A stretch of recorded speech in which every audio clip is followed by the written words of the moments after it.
Okay, good evening, everyone. This is Tuesday, June 23rd, 2020. We are having our work session, 5:30 for the budget for outside agencies. Please stand for the Pledge of Allegiance. It's not on here. I pledge allegiance to the flag of the United States of America and to the republic for which it stands, one nation, under God, indivisible, with liberty and justice for all. Thank you. Okay, with that, we have quite a few agencies this evening, and the chairs will be walking us through their presentations. Jason Hilders, our Deputy City Manager, will get us started. Thank you, Mayor, Commissioners. I just bring to your attention here the schedule for this evening. As you mentioned, we have several presentations that were all part of the packet that went out last week. We have this order and tentative time schedule. We'll try to adhere to that the best we can. Obviously, this is the first time we'll be doing this over Zoom. So I will have control over all the presentations, and each speaker then will join us and they won't have to share their screens. I'll be doing that.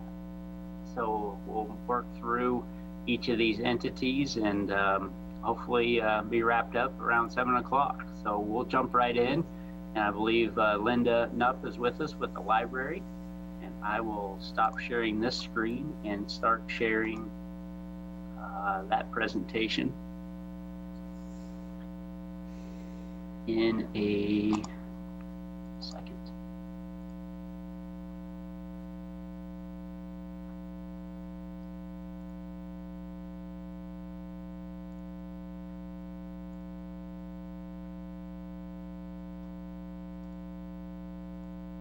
Linda, you want to go ahead and introduce, and I'll bring it right up. I sure will. Thank you, Jason. And thank you for your time this evening. I'm Linda Knupp. I'm the director of the Manhattan Public Library. And as we move forward, next screen, please, Jason. Mm-hmm. I'd like to recognize the members of the Manhattan Public Library Board of Trustees. Board members are appointed to 4-year terms as defined in Kansas statutes, and the mayor also serves as a voting member of the board. And this year's members include Elaine Shannon, Carrie Spencer, Tyler Darnell, Carolyn Elliott, Stacy Kohlmeyer, Medat Morkos, Jamie Morris Hardiman, and Mayor Reddy. Some of them are watching tonight. They would be in the room if this was being done in a different way. So, Kansas statute also defines the mechanism for public library funding, which is largely through property tax. And this includes the general fund and the employee benefit fund. Revenue from the general fund in 2021 will not increase from this year and will remain flat. No increases in salaries next year will allow for that flat budget while keeping up the cost of operating both services and maintaining our facility. While the city owns the facility, the library is entirely responsible for all of the expenses, the maintenance and upkeep of the building. So next slide, please, Jason. There is no increase next year in the employee benefit fund. If there are any increases in health insurance, CAPERS, workers' compensation, unemployment insurance, those will all be absorbed from carryover from 2020, and we are working to reduce those expenses this year so that carryover will be available. A non-tax source of income are our grants, fines, fees, and interest. And we anticipate a reduction in 2021 with reduced collection of overdue fines and an anticipated loss of income interest. $15,500 in state aid should remain steady, and it is contingent on local maintenance of effort to not reduce local support. Next slide, please. The endowment funds account for 5% of revenue next year. The Manhattan Library Association, the Friends of the Library, are a dedicated group of volunteers that work hard year-round to support all of our program activity, and income raised from funds this year and next will be impacted. We're really grateful that the book sale was in February this year. That made a big difference, but we really don't know what that might look like in 2021 at this point, and we have some work to do to figure out alternate ways to raise funds, and we'll be looking at that in the days ahead. The Manhattan Library Foundation handles large gifts and will continue to support our collections, both print and digital, with our designated funds, as well as some projects that we have underway that are not supported by the general fund. Next slide, please. Projections indicate that the impact of the library budget on the mill rate will remain well under 6 mills, as it has for over 20 years, and it will be a little under half of a mill from this year. The board has demonstrated good stewardship in keeping the mill under the 6 mill levy limit established in 1984, while providing the resources to operate a library that served the community well and is prepared to adapt and to change and move into the future. Next slide, please. This is a summary of all of the sources of revenue, and as you can see, the tax funds remain flat, but with losses in other accounts, the library's income for next year will be reduced by $65,500.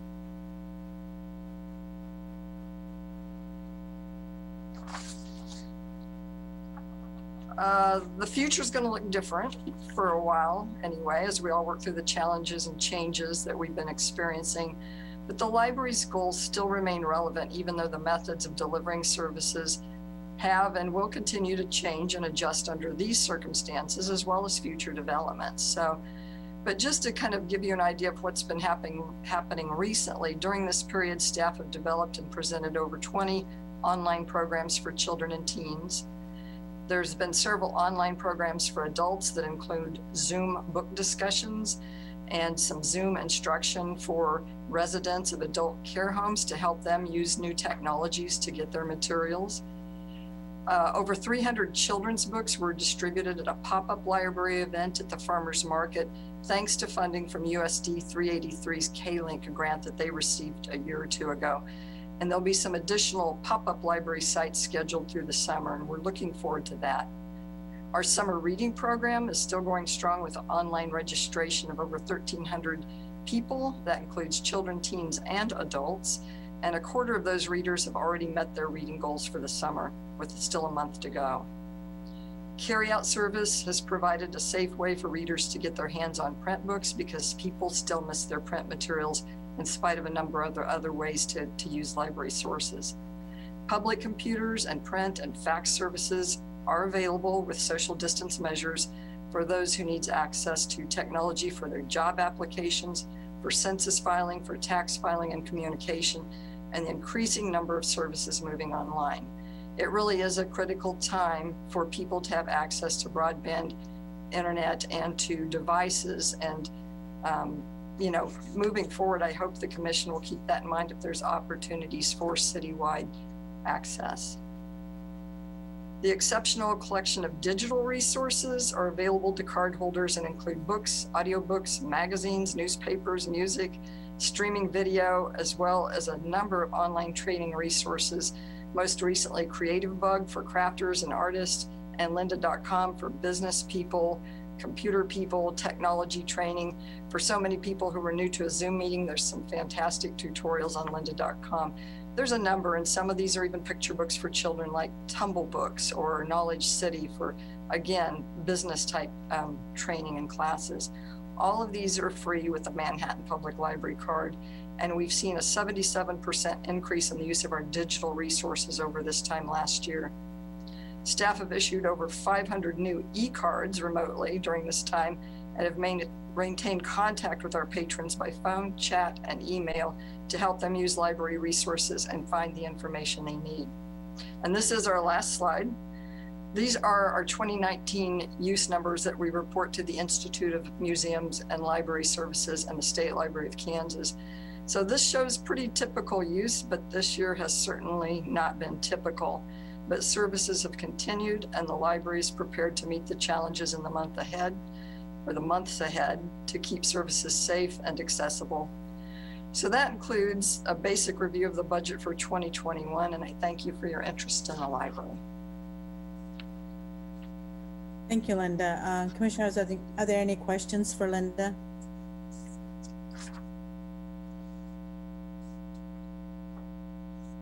Yeah. Yes, Mark. Commissioner Hattasol here. what types of expenses have you been able to save on since you were closed for several weeks? I know you had hoped to be a little bit less utilities. I suspect you paid your employees. My gist of my question generally is, if you were closed for several weeks, that should have been able to save a little bit of money, which should also help provide a little extra carryover cushion, besides the $65,000 decrease. I was wondering what types of expenses did you notice that you did not have as much of during the time you were closed? Were you able to save on utilities or the shipping, postage, any significant amount of money there? You know, Mark, I don't know that I can tell you specific line items. I can tell you that we did not purchase as many print materials during that time, and we received a substantial grant from the 1998 Jack Goldstein Trust for some of the online resources. So we were able to transfer some of the print funds into the online resources to reduce waiting periods on materials.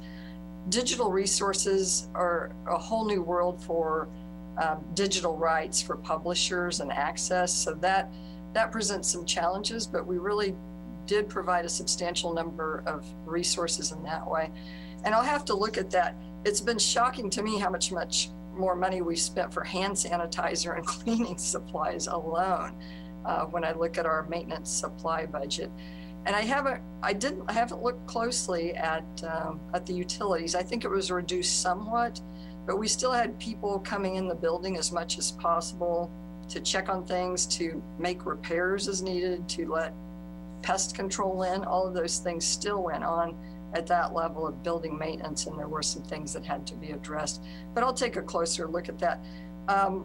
As employees we did retain our employees, and we were able to keep most working from home. We have credit to our IT group. They've had an outstanding setup so that we can communicate at home, have access to our own internal cloud, our own internal communications and bulletin board, and many ways to access our files safely and make those transfers.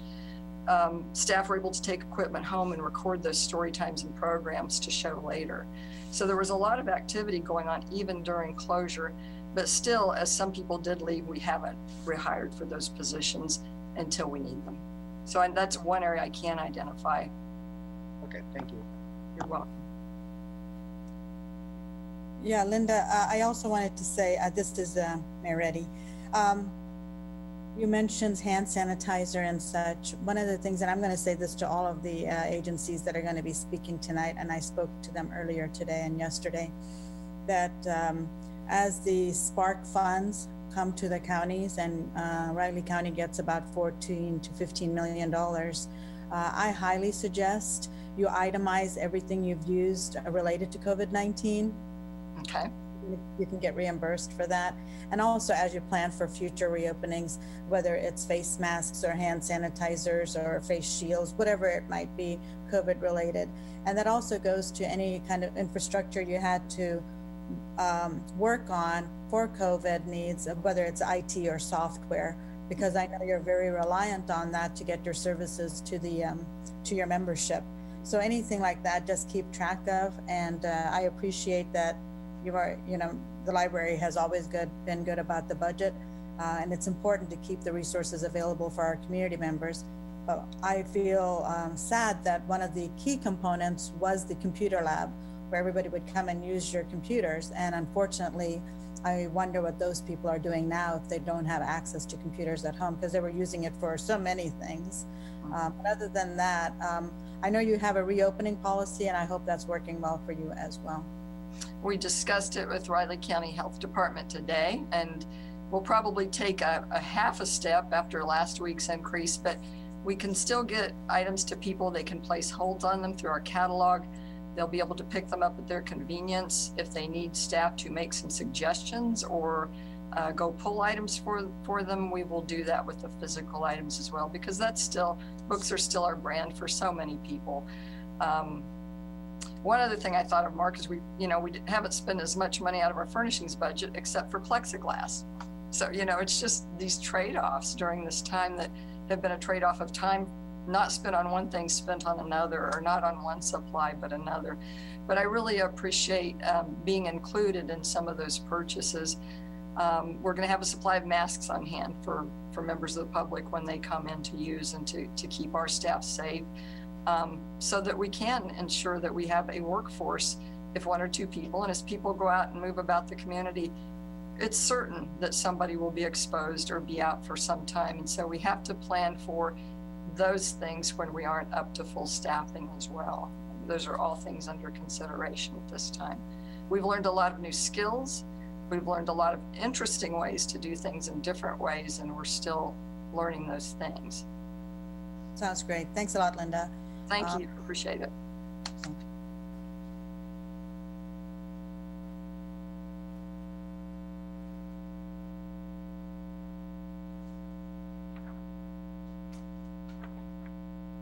Ann is up next. Ann Smith will be talking about Adibus. Thank you this evening for the opportunity to share some updates and information about what we do and our funding request.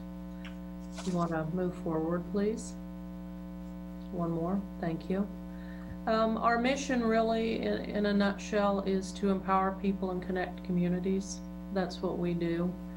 Whether it's our citywide fixed routes here in Manhattan and Junction City, as well as our regional services, the K-18 connector, our Wamego shuttle, or our demand response services throughout Riley, Geary, and Pottawatomie counties.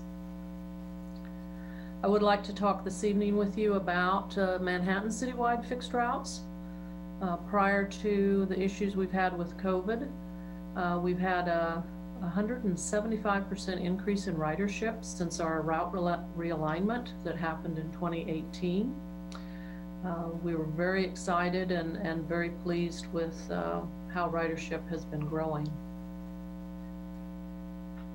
We've seen a significant increase in ridership on the Manhattan citywide fixed routes. It is now 44% of our total ridership. In 2018, it was 27%, so that's a significant increase there as well. And then just as a brief reminder, we did a route realignment in 2018 where we looked to efficiently reevaluate all the routes. We sought to reduce bus mileage.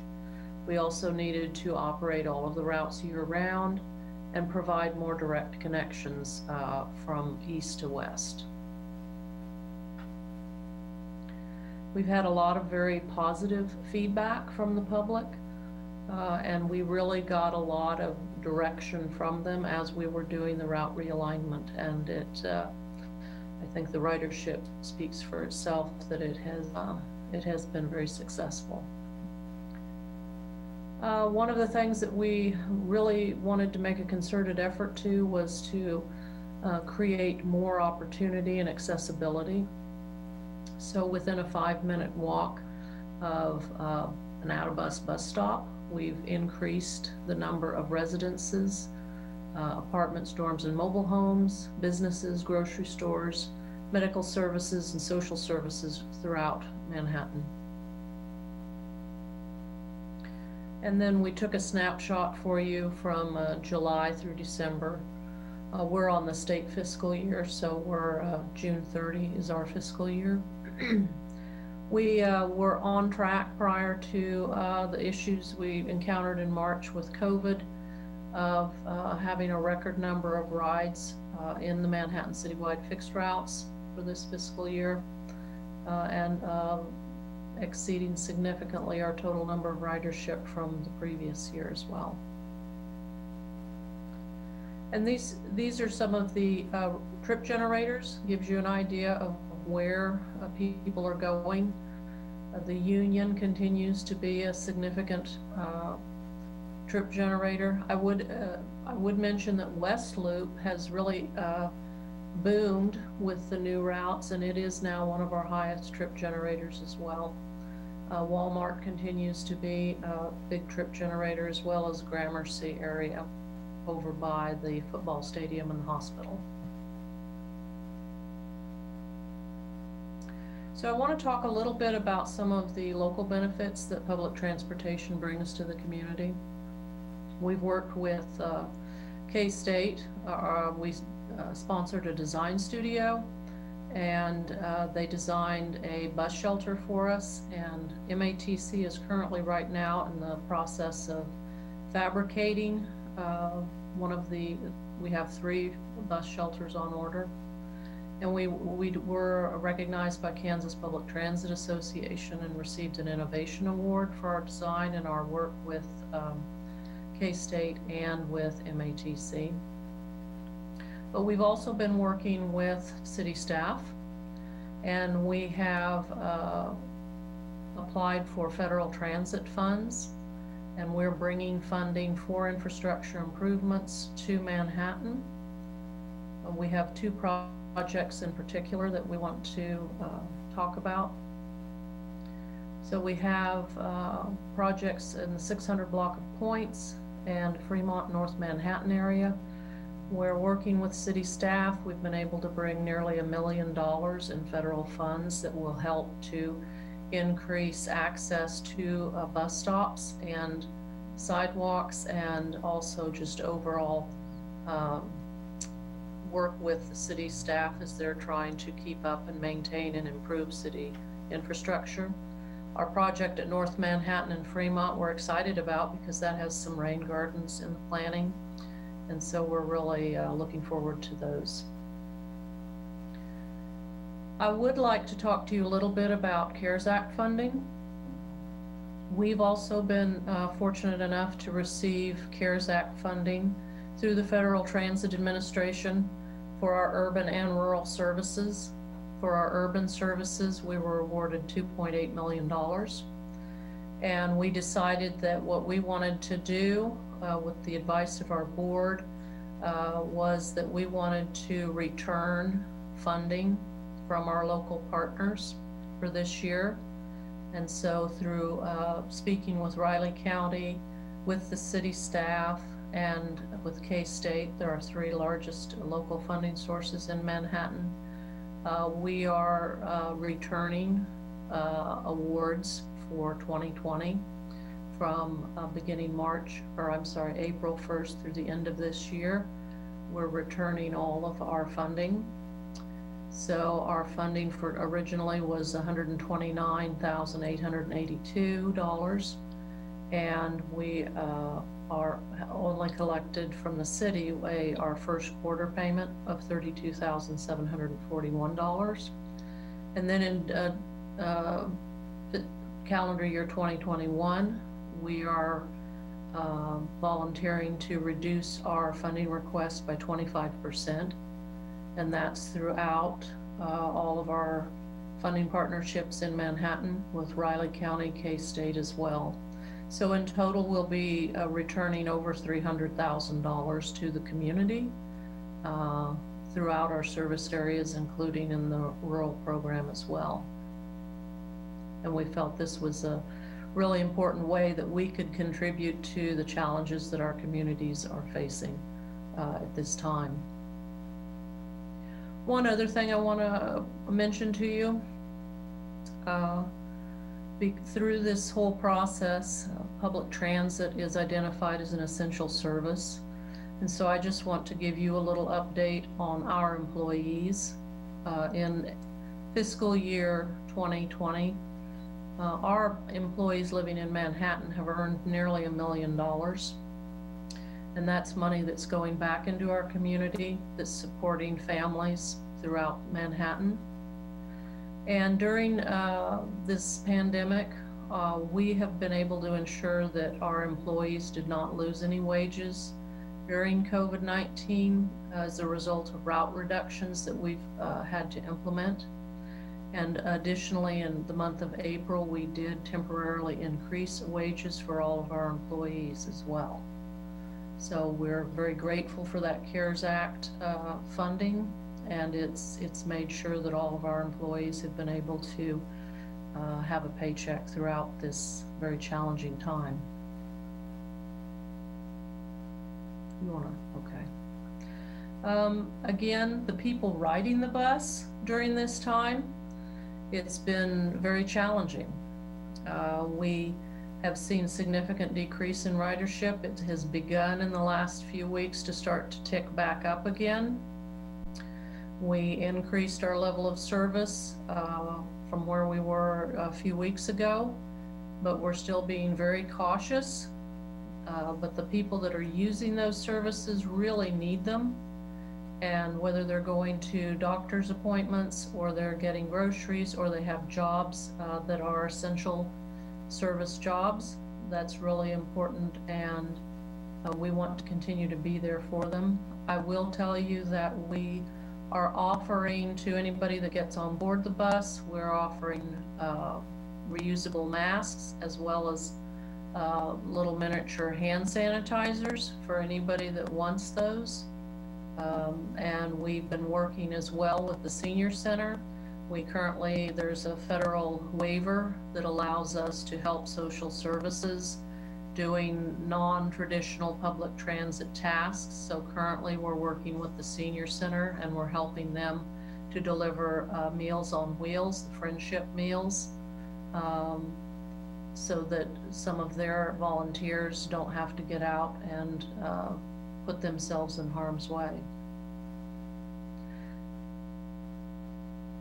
So I really appreciate the opportunity to visit with you. I'll be happy to answer any questions you might have.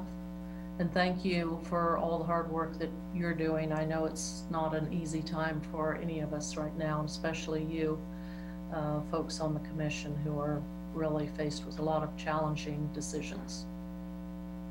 Thank you, Ann. Commissioners, any questions for Ann Smith this evening?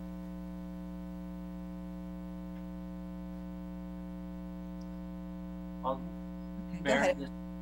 this is Commissioner Estabrook. I'll just comment that really it's so helpful to have that CARES funding to come back, and I know that was a shock to me when I first saw that coming through a month or so ago, that might be the reality, and just really thankful for that and appreciate you guiding that into our direction. Thank you. This is Mayor Reddy. Ann, I have a couple of questions for you. K-State had put out a press release, I don't remember if it was last week or so, that they were going to turn completely to Addabus for students for public transportation. I didn't know they had another avenue for public transportation. Can you just tell me a little bit more about how much more will be utilized or what your expectation is from that? So I think you're referencing the Student Access Center. Yes. We've had a partnership with them for about 10 years now. They used to, 10 plus years ago, they had a vehicle that they would use to transport students with disabilities on campus. And we started working with them and kind of slowly transported more and more students for them. They maintained a golf cart that they would pick up that maybe were really quick and there was a short turnaround and we weren't able to respond that quickly. The only thing that really has changed is, from my perspective, the biggest change is SAC won't continue to gatekeep the eligibility of those students. If they have a need, they will direct them to us. We will have, if they're not able to use the fixed routes, we will ask them to fill out some paperwork so that we can transport them using demand response services. But it's a very small change, really. I know there's been quite a reaction to that, but we've been working with them for a very long time and we have good partnerships, and I know that we can call upon Jason and his staff if we have any need to consult with them on any situation that might arise. And all of our stops up on campus that were SAC stops, and when I say that, that means they were all kind of vetted through SAC and they're all ADA accessible. So we would continue to talk to them and get advice from them if any situation arose that we needed their guidance. Terrific. My second question is, there's a lot of individuals that use Adibus to go to doctor's appointments. Do you see a decrease in that or an increase in that at all? We're starting to see ridership tick back up. We have not increased capacity on buses. We've still have reduced by 50% capacity on the buses. It's something we're watching very carefully. We really, given the confined spaces in a bus, it's important for us to try to maintain that 6 feet as much as possible in buses, and that's why we're really trying to encourage people to wear the masks on the bus. K-State, I know you are aware, they are now mandating masks on campus. So our drivers will start wearing masks if they happen to be driving on campus. So it's a very fluid situation, but I think we're all we're learning as we go through this together, so. I guess what I was trying to see is, I want to assure everybody to still make their medical appointments, because that's so important. Oh, absolutely. Yes. No, if you need to go to the doctor, please give us a call. Yeah. That's what we're there for. Sounds great. Thank you, Ann. Thank you. Our next, I didn't know, is Jason doing this one? Next presenter is Aggieville Business District. Oh, sorry, Manhattan Arts Center. And I believe Penny's, Stefan was going to be presenting. I just want to comment before Penny gets started. It says Brian Niehoff is president of the board on this. Brian is my husband, and he is no longer on the board of directors, so therefore he is not present either, just to remove any kind of conflict of interest people might think there is here. With that, Penny, go ahead and get started. Thank you.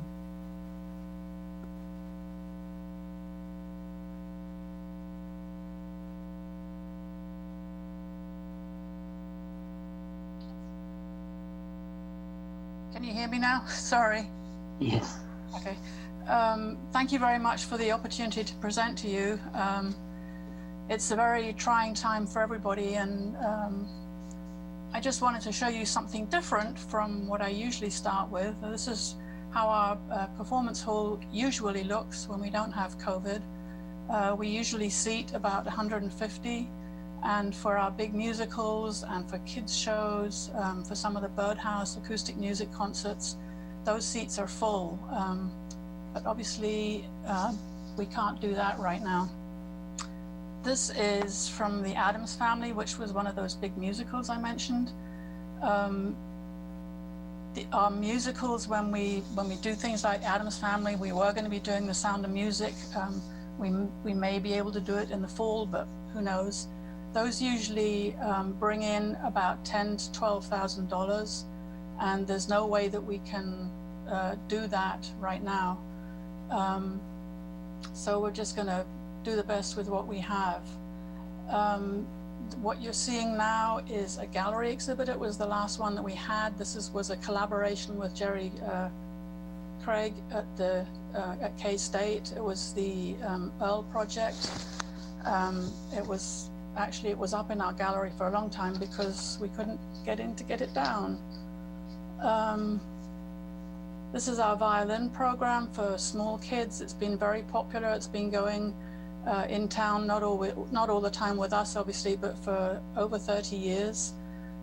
This was one of the programs that we had to cancel, postpone. There are many programs that we could put online, but this is one where you just can't, if you need to show a small child who's just picked up a violin where to put their fingers, you can't do that online. So unfortunately, this one had to get canceled. Empty Bowls is a project that we do with the community, with the Manhattan Nonviolence Initiative. We make our studio space available, we make clay available at no cost, and also the firing, which can be quite expensive. And it benefits Common Table and also Cat's Cupboard. So we actually still have a lot of bowls at the office because we couldn't complete this project. I think we're still going to be able to make a donation of about $1,200 to that. Well, it's not strictly speaking from us, it's from people who come in and make bowls and then come in and make a donation to get those bowls. So we had to do some things differently. The community school is mostly K-State professors and instructors, so they were already doing things online, offering lessons online. So that actually continued fairly well. The thing we had to do with the community school, because of overall income being lower, we had to cut the scholarships that we're offering. We usually offer a substantial amount in scholarships so that people who are lower down the income scale can still come in and take these classes, these lessons with K-State faculty. The Manhattan Experimental Theater has always been in person in our theater. This year we said, okay, you need to be really experimental. So they did a lot of research and figured out how to do it all online. They used Google Classroom, and then they did a Zoom performance that went up on YouTube. So I was really happy that was able to go. And what we did this year, since when we actually started putting out the word about it, the high school was already the students were not there anymore. So we opened it up to alums of the program. So we actually had a really good number of students in the program. They had to have obviously done the program before, and they did two, I think, very successful performances just last weekend. As Linda mentioned, for the library, we have had to learn a lot. So we've been doing a lot of webinars. One of the best sources for webinars has been the American Association of Community Theatre, who offered workshops on all kinds of different things, not necessarily just related to theatre. But people always say, well, why don't you just stream your production? Unfortunately, it's not quite that easy. The author has to agree to that, not the publishing company. But finding out about all that, finding out about insurance, the webinars have taken a lot of time, and I think sometimes staff are getting a little tired of doing another webinar, but they've been fantastic about saying yes, they would do it, learning stuff, and then we always try to bring it back to the whole staff so that we are all learning something from those webinars. We did do one Zoom play. It was a play that was adapted for Zoom by the author, and this was a performance. He actually did it.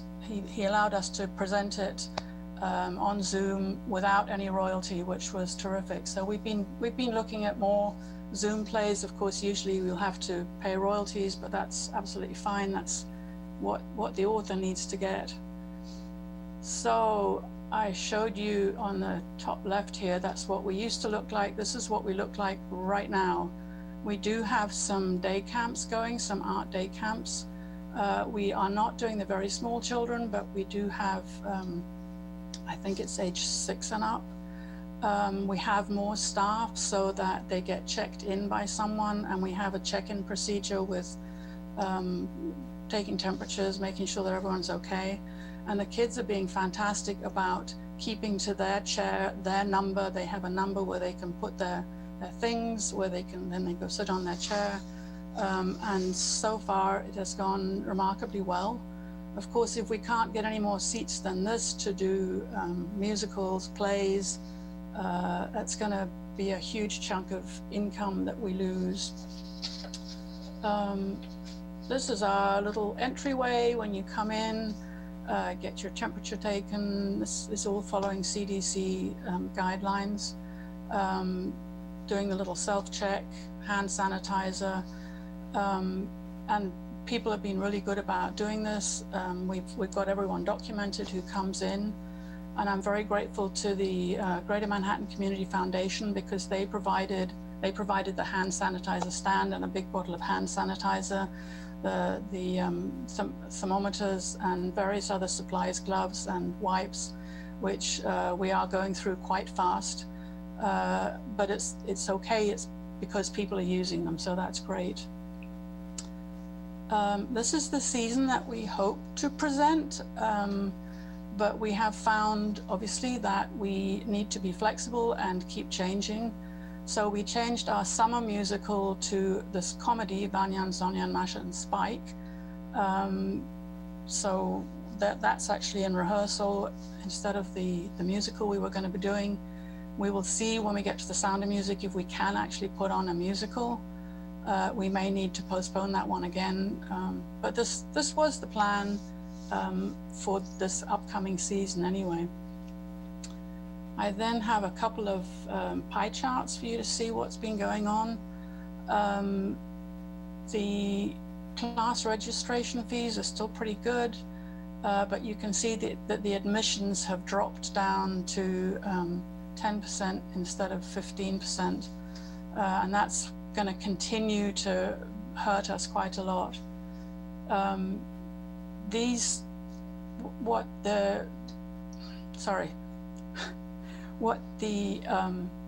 The income from big musicals in particular, and also to some extent the help that you give us, it helps fund things like programs, cultural programs that go into the schools, young people's concerts, instrument repair for Ogden, and just providing scholarships for all sorts of programs for low-income families. So we'll need to see how we can work that out.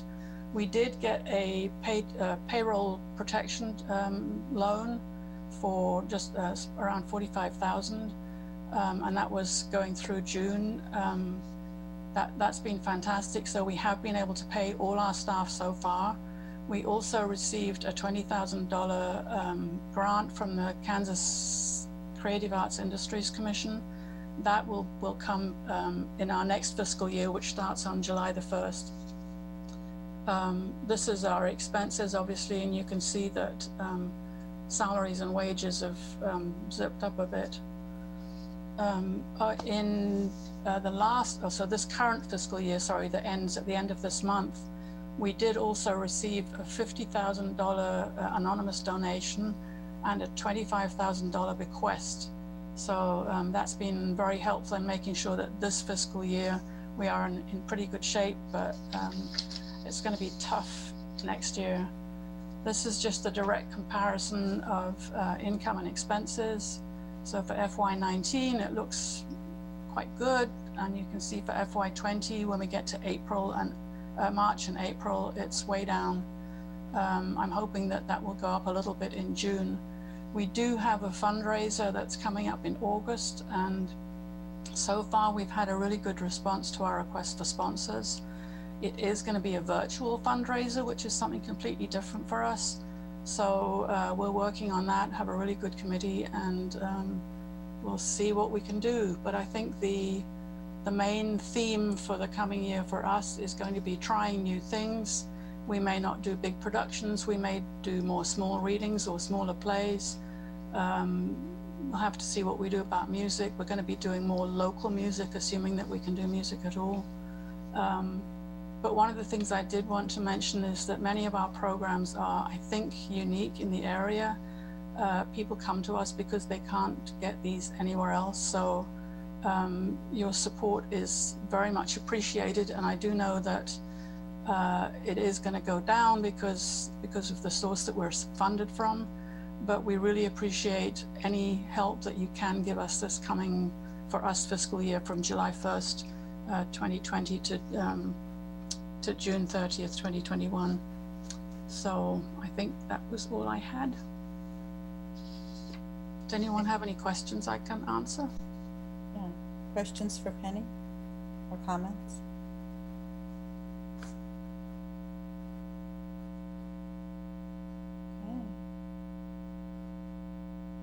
Okay. Looks like there isn't any. Thank you, Penny. We appreciate the presentation this evening. Thank I know you. it's challenging, but we'll see what we can do.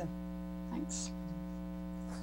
Next presenter is the Aggieville Business District, Dennis Cook, Executive Director. Good evening, Dennis.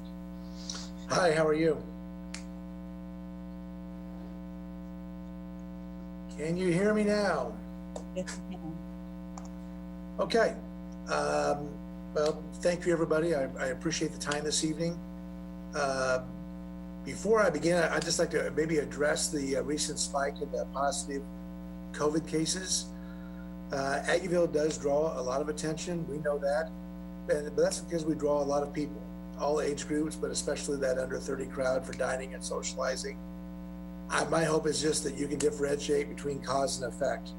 I think we're just we are a draw. People like to come that way. I'm not sure that anybody has ever even implied that we're a cause, but we are just one of the places that people show up. So we are really hoping that this current trend reverses.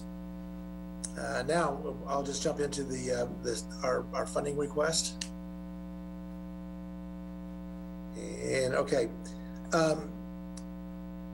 I'll just summarize this. We're requesting $60,000 towards our standard operating budget. This is the same amount that we've asked for in 2018, 2019, and 2020. We've got a lot of stuff going on. We've shown some tremendous improvement this year, and we continue to strive to be the best shopping district in Manhattan for the locals, visitors, and the temporary residents coming through. We've maintained our consistent leadership this year, and we remain focused on our future. Our board, which you'll see coming up, consists of 9 strong business leaders who serve the community in a variety of ways on other boards also. We're excited to get the launch of the new Aggieville Vision projects are finally getting going, and that's great. We continue to enhance our maintenance programs, work on our community events, and promote Aggieville to visitors and residents. The rest of this you will see as we go along, but I just do want to jump down to say that we believe that the continuous and ongoing improvements in Aggieville are going to help drive economic growth in the region and meet the community's desire for a more vibrant shopping, dining, and entertainment district. Next slide, please. This is our proposed 2021 budget. I'm sure you had a chance to possibly look at that, but our ordinary income, the ABID or the Business Improvement District funds, that's always our best guess. It is at $71,000. Same thing with associate members dues. Our best guess is hopefully we can do $8,000, and then with your money that would make it $139,000. Our ordinary expenses are just payroll, which leaves us with a net ordinary income of $71,000, and the other type of expenses shows how we spend the $71,000. So we're working at it pretty hard. Aggieville, you know our slogan, it's come early, stay late. We've been around since 1889, and we're the oldest shopping district in Kansas, and we are the home to over 100 businesses. This is just a quick look at our board members through our officers, our board at large, and then just 3 of us on the staff. That's myself and my 2 marketing interns. Our objectives for 2021, and we'll see this as we scroll through, but adding a carefully planned parking solution. That's been the #1 issue for Aggieville for as long as I've been around, which is quite a few years, where it looks like we're about to get that thing fixed. More working and living opportunities, continued cleanliness to attract families, and then have favorable community projects that really impact the city well. Our parking solution, that the picture on the left is the proposed parking garage for the corner of North Manhattan and Laramie, and that was just really approved here in about the last 3 weeks. This is going to be a huge improvement for us. Besides parking for, I think the last estimate I saw was 452 parking spaces. There will also be approximately somewhere between $8,000 and $10,000 worth. $7,000 to $8,000 square feet of commercial space. And then the picture on the right shows the gap between the new parking garage and what was the Rally House building, and how that will be designed to be a positive piece and not just some dark, dank alley. On the working and living side, more work and living opportunities. As everybody, if you choose to drive by Aggieville, there's a lot of construction going on. But the apartments, between the apartments and things on our north side, we're adding a lot of people living in our area. We've changed some zoning so we can go up to 5 stories on our outskirts, maintaining the integrity of the inside of Aggieville. And then the picture on the right is the property that's just south of the Burger King at 14th in Laramie. And I know that when the city made their presentation on the garage, they've had contact, and I know that their plans are still to go ahead with this project. They're kind of timing it more to about the same time that our parking garage finishes. But that will be another big enhancement for Aggieville. From a cleanliness standpoint, we're continuing to do what everything that we can do. We have a permanent part-time employee that's down here 5 nights a week, working on it all the time. The picture on the right shows the flower baskets, and we do a contract with a local landscaping company to have great flowers on these flower baskets on these poles all the way through Aggieville. And then community projects. We want to do the right things for people. The picture on the left, obviously, is our annual trick-or-treat event that brings between 3,000 and 4,000 kids down here. It's huge. We timed that to go with K-State's homecoming parade. We have not, this one we haven't failed on yet, that we've had consistently every October, and we plan on it again this year. Also in the fall, in December, we do the Mayor's Spirit of the Holiday Lighted Parade and the tree lighting ceremony with everything down here at Triangle Park.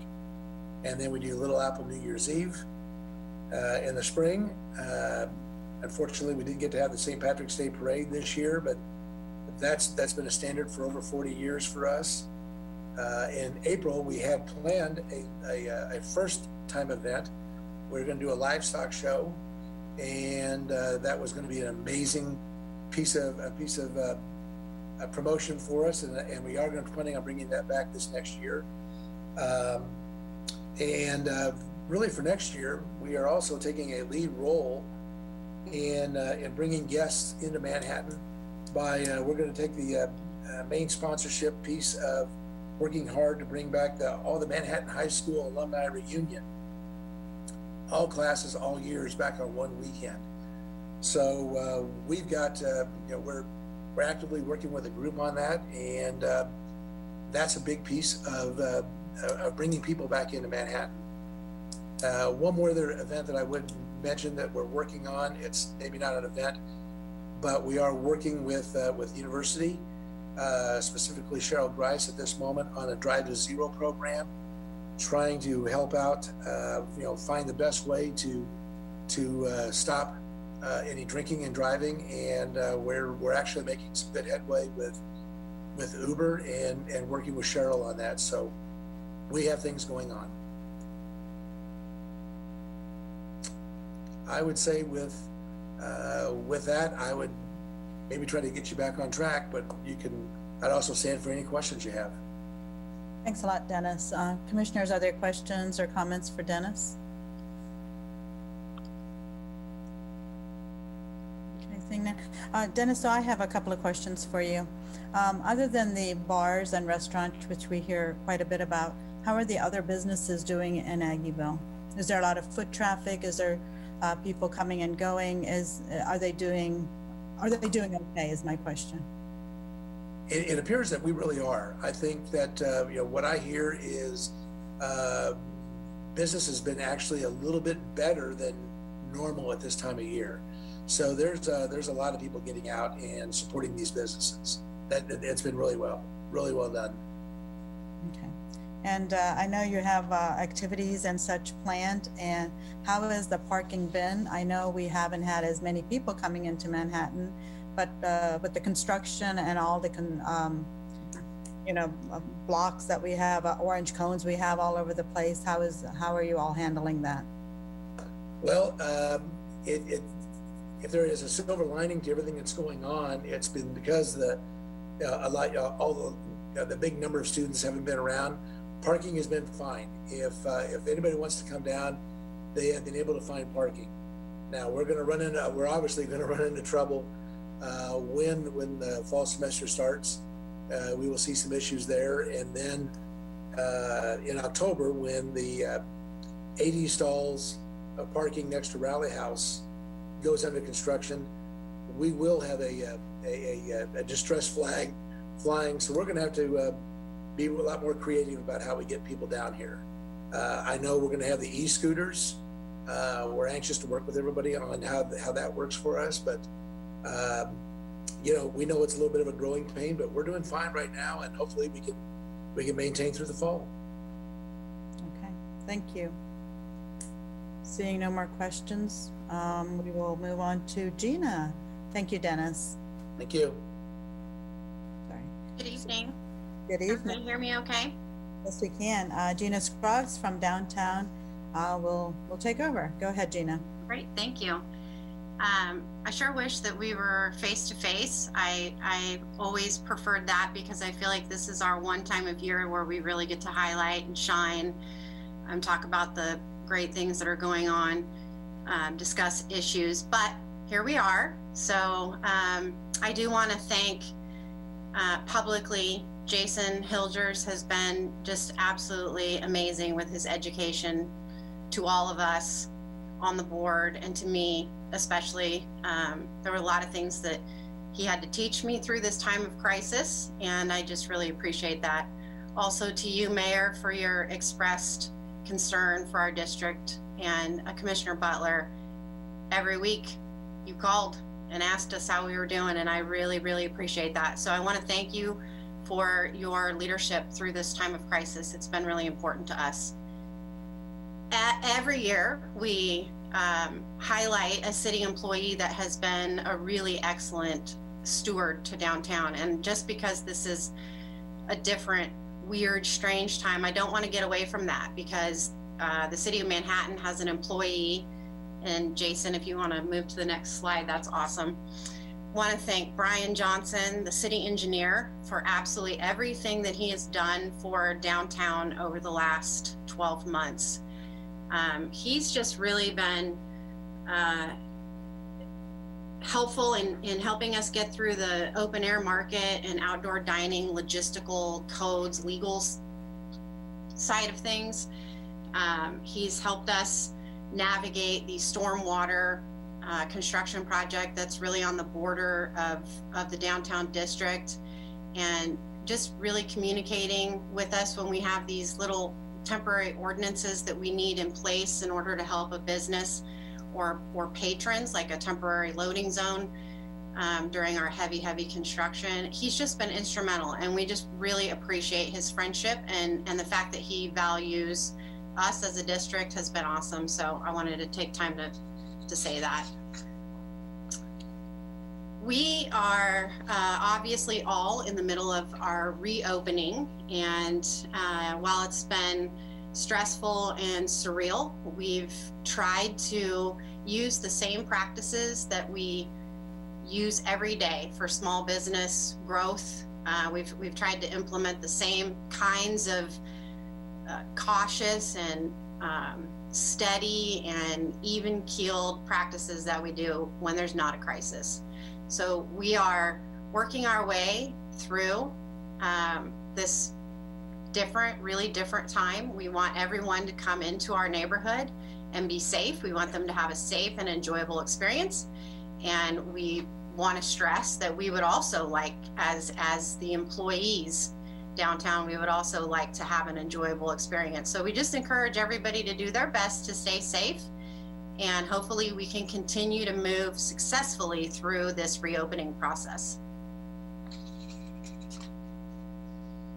So this is just a quick glance at downtown by the numbers.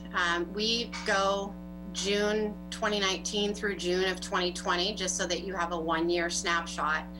As you can see from our annual survey numbers, 2019 was a great year for us. Obviously, the first and second quarter of 2020 were not great for generating revenue, but we did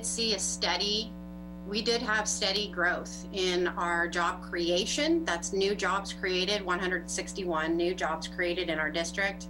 Our commercial and residential occupancy has really just remained the same, which is such a blessing for 7 years straight. Our number of employees district-wide has pretty much stayed in the same range. And obviously we are always proud of our contribution towards sales tax and property tax. Even in the waning years, which it's been down a couple of years in a row, as you all are very familiar, we still are very proud to be a part of that really important contribution. So I hope you have an opportunity to really look at this. This is my favorite piece of information. I think it really shows our health and our economic vitality. It's our good news slide. And we really have had an excellent 2019, and even in this horrible time of the stay-at-home order and the virus and being really uncertain, we've also had a lot of really great, really measurable, quantifiable growth happening in our district. We've had 14 new businesses open in the last 12 months, and 2 of those businesses are going to open. One's going to open in July, and the other one is going to open in October that we know of. And we have a couple on the horizon that we're not 100% sure about, but looking good there. We did have 3 businesses move out of the district, and 2 businesses of ours did close due to COVID. Unfortunately, luckily for us, they weren't small businesses. They were associated with franchise, so I don't know, maybe that's not luckily, but I'm really pleased that we didn't have any more losses due to COVID. So this is a net gain of 9 new businesses and is on track with the last 7 years of our growth and progress. We had 3 existing businesses downtown that expanded into larger spaces. This, to me, is always a really good indicator of how well things are going in our district, especially when they choose to stay in our district and purchase a building and renovate that building or renovate a space. I feel like that's a good way to show measurable economic health. We've had 4 major building renovations, and they're basically taking place right now in our district. I'm sure you know the southwest corner of 4th and Points has been undergoing renovations for about a year.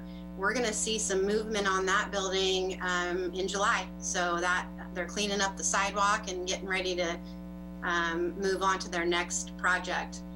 416 Points, which is where the Manhattan Brewing Company is going, they're getting ready to open on July 8th. 314 Points, which is formerly Wiesner's So Unique,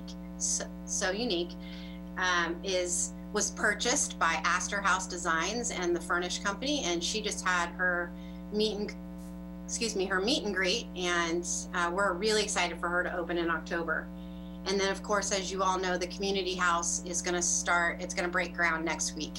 So really excited about all of those businesses, and I think it's, again, like I said, a good indicator of and measurable growth.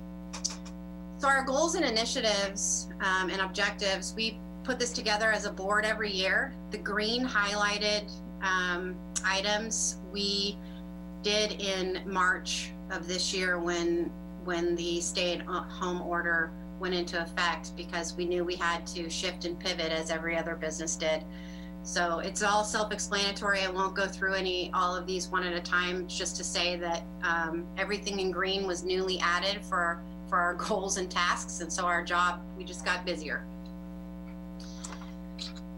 So our current situation is we actually have a shortfall for 2020.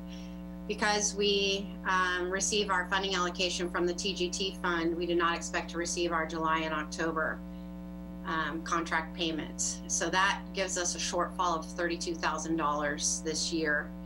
And after releasing our event manager and cutting back my administrative assistant's hours, cutting back our groundskeeper's hours, and really just scaling back to bare bones, we currently have funds that allow us to operate through October of this year. After that, we don't have funds. So without those funds, DMI will cease to exist. And I think it goes without saying that without that, you lose your small business advocacy, certainly the protection of the $200 million investment that's been made over the last 35 years, being a liaison for mutual concerns and initiatives. I mean, just a lot goes away if DMI were not to be here. If we do get our funding in July and October of this year, I think I know we would like to do what we can, working with the current orders and the public health situation, to bring back some normalcy.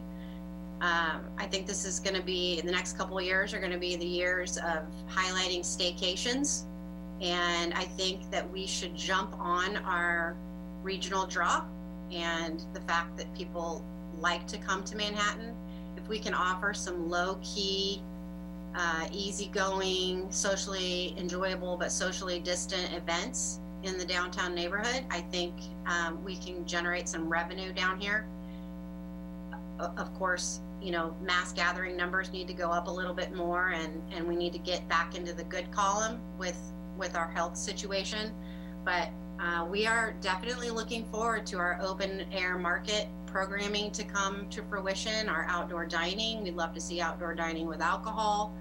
I'd love to be able to do third Thursdays and maybe just in September. Our annual sidewalk sales in July, All Treats Day, Pink Up the Pace, our breast cancer research run, our 5K in October, the Mayor's Spirit of the Holiday Parade, our carriage rides. I mean, that's all out there looming. We've done these events enough to have a grasp. I think if we remain flexible, we can jump in there and pull something off, even if it has to have modifications. But we have to have funding in order to do it. And this 2020 revised budget here shows what we need to be able to do to continue through the end of the year. So with our 2021 funding request, we are asking for the same that we asked for last year, which is $78,000.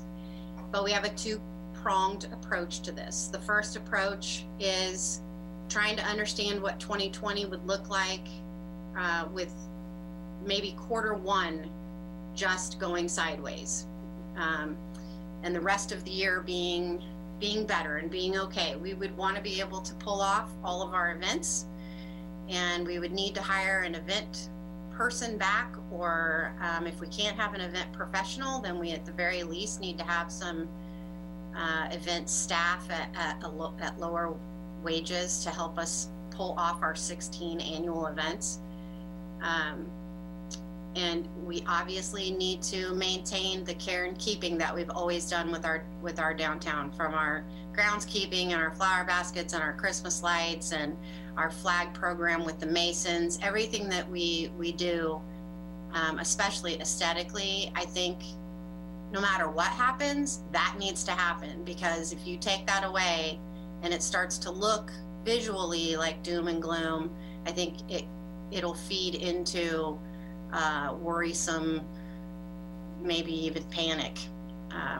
So I think it's really important that we keep up with our cleanliness and the way that we look, the way that people are used to us looking. The secondary approach for us would be including a fairly sizable marketing campaign should the virus cause major restrictions. We would need to be able to help our small businesses start utilizing e-commerce, educate the public about how shopping local can be done online, I think we all learned how well that can be done when MHK Together came out with their gift card program. Everybody jumped on board and bought gift cards and supported local business. I think we would need to have a sizable campaign should some of our businesses have to close that would help the public understand that they can still purchase items from retailers. They can do business with insurance and banks online. But we would need to help our businesses be able to do that with a campaign. We would, in addition to that, and having to modify our events, we would need to obviously have the funds to be, we're gonna probably, it's possible, we would lose a lot of our thousands of dollars in sponsorships. So we're gonna need to, even with modifications, in order to pull off any of our events, be able to have funding to do it. So that's our sort of, I hope you can see the two paths that we're sort of setting up for. One is, for lack of a better use of terms, business as usual, although I don't know, it's hard. I mean, I'm sure you all are totally aware of how hard it is to plan for this. And the second idea being this big shift in small business advocacy and how we can really, in the first mode, it's really giving our patrons what they're used to, and the second mode is giving our businesses what they need to stay alive. That's kind of how I'm looking at the 2021 planning and 2021 business budget. I'm sorry. I hope that makes sense to you guys. Do you have questions? Yeah, thank you, Gina. That was very well done. Commissioners, do you have any comments for Gina or questions? I don't have any questions. I appreciate, what DMI and Aggieville does, especially as Gina brought out the aesthetics of it, just things that people maybe don't appreciate, baskets, lights, things of that nature. It makes a big difference on attitude, when people are down there. And I just hope, the chamber and the two business districts continue to work together as much as possible to help us remedy some of the drawbacks on the economic impact of the virus. Yeah. Thank you, Wen. Gina, I think hopefully the money that we partnered up with the Manhattan Chamber has also helped out some of the DMI businesses. I think, I've mentioned this to other organizations that are here, and I will continue to mention, as Riley County figures out how they're going to distribute the money. You gave us this, your goals and objectives in green and blue. I would just put a few more bullet points under each of those and see what you did. Like when you say work with Recovery Force, Task Force, or seeking grants and all, so that everything that's been utilized for COVID-19, if it's documented, you should try to get reimbursement for that. And I hope the outdoor dining that we approved, hopefully that'll go well. But even if you're having to purchase things differently, if your businesses have to purchase other things different just to accommodate outside dining because of COVID-19, encourage them to itemize all of that. Okay. If not for COVID-19, they wouldn't have to do that. Okay, good to know. Sanitizers, PPE, just even tables, chairs, whatever it might be. But yeah, we actually didn't anticipate, or we didn't know really, obviously in the beginning, that we were going to be compelled to supply our businesses with masks and hand sanitizer, disinfectant, but we obviously we wanted to and needed to, and so we did. We found a way to do that. But yes, that was that's also built into our 2021 budget. Because we want them to be successful and we want them to thrive, and to build that consumer confidence, you're going to need all of those safety measures. So Yep. people will come out and want to dine and do all that they do out there. Have you thought about the e-scooters that we just, we'll be getting, they have the contract, has downtown discussed that, and what do you think about it? We haven't talked about it recently. Jared and I had a brief conversation. I think we understand that the e-scooters are going to be downtown. I don't want them on the sidewalks, although just this evening I walked past 2 of them. So it's hard enough for us with bikes And it's especially in a shopping district where people are walking in and out of businesses with their packages. So we support this because we think it's a good way for people to get around short distances. But I really, really hope that there is an actual way to use geofencing so that they cannot ride the e-scooters on the sidewalks. That's pretty much that's really our only concern. Otherwise, we're good. Yeah. And I think we'll have more discussions about that with RCPD, with city staff, with everybody involved. But once again, if you're thinking about marketing anything because of businesses and where they're at, itemize, COVID-19 related, and just have that good to go. You'll never know when you're going to need it, because there's going to be 3 rounds of that money and you might fall into one of those categories. So I just wanted to make you aware of I guess that. I need to get some education on that because I didn't realize that it was going to be available for us. Yeah, it'll be, and there isn't much information out there. So the process is still being worked on. I just wanted to put it out on your radar as you all do your accounting piece. Yeah. To make sure everything's documented, because in the next 3 or 4 months, you might be able to, I don't know if you will, but you might have access to some of those funds, which I would certainly encourage the chamber to work. Good, thank you. Anything else for Gina? I had a quick question. Not necessarily with the e-scooters, which I have questions about how those will be handled and the sanitation and all of that. But in reference to there's been in our bike pet pedestrian plan, some interesting things going downtown, and just any feedback from you while we got a chance, or if you'd prefer to wait till another time. I see more and more, as somebody that lives downtown, I see more and more people on bikes, and but at the same time, it's difficult to navigate with. And I always think when I'm with my daughters on bikes, your comment about businesses being a little bit hesitant because people zoom by and there's opening of doors, and so I'm thinking about that, but at the same time trying to navigate the safety of getting around on a bike downtown.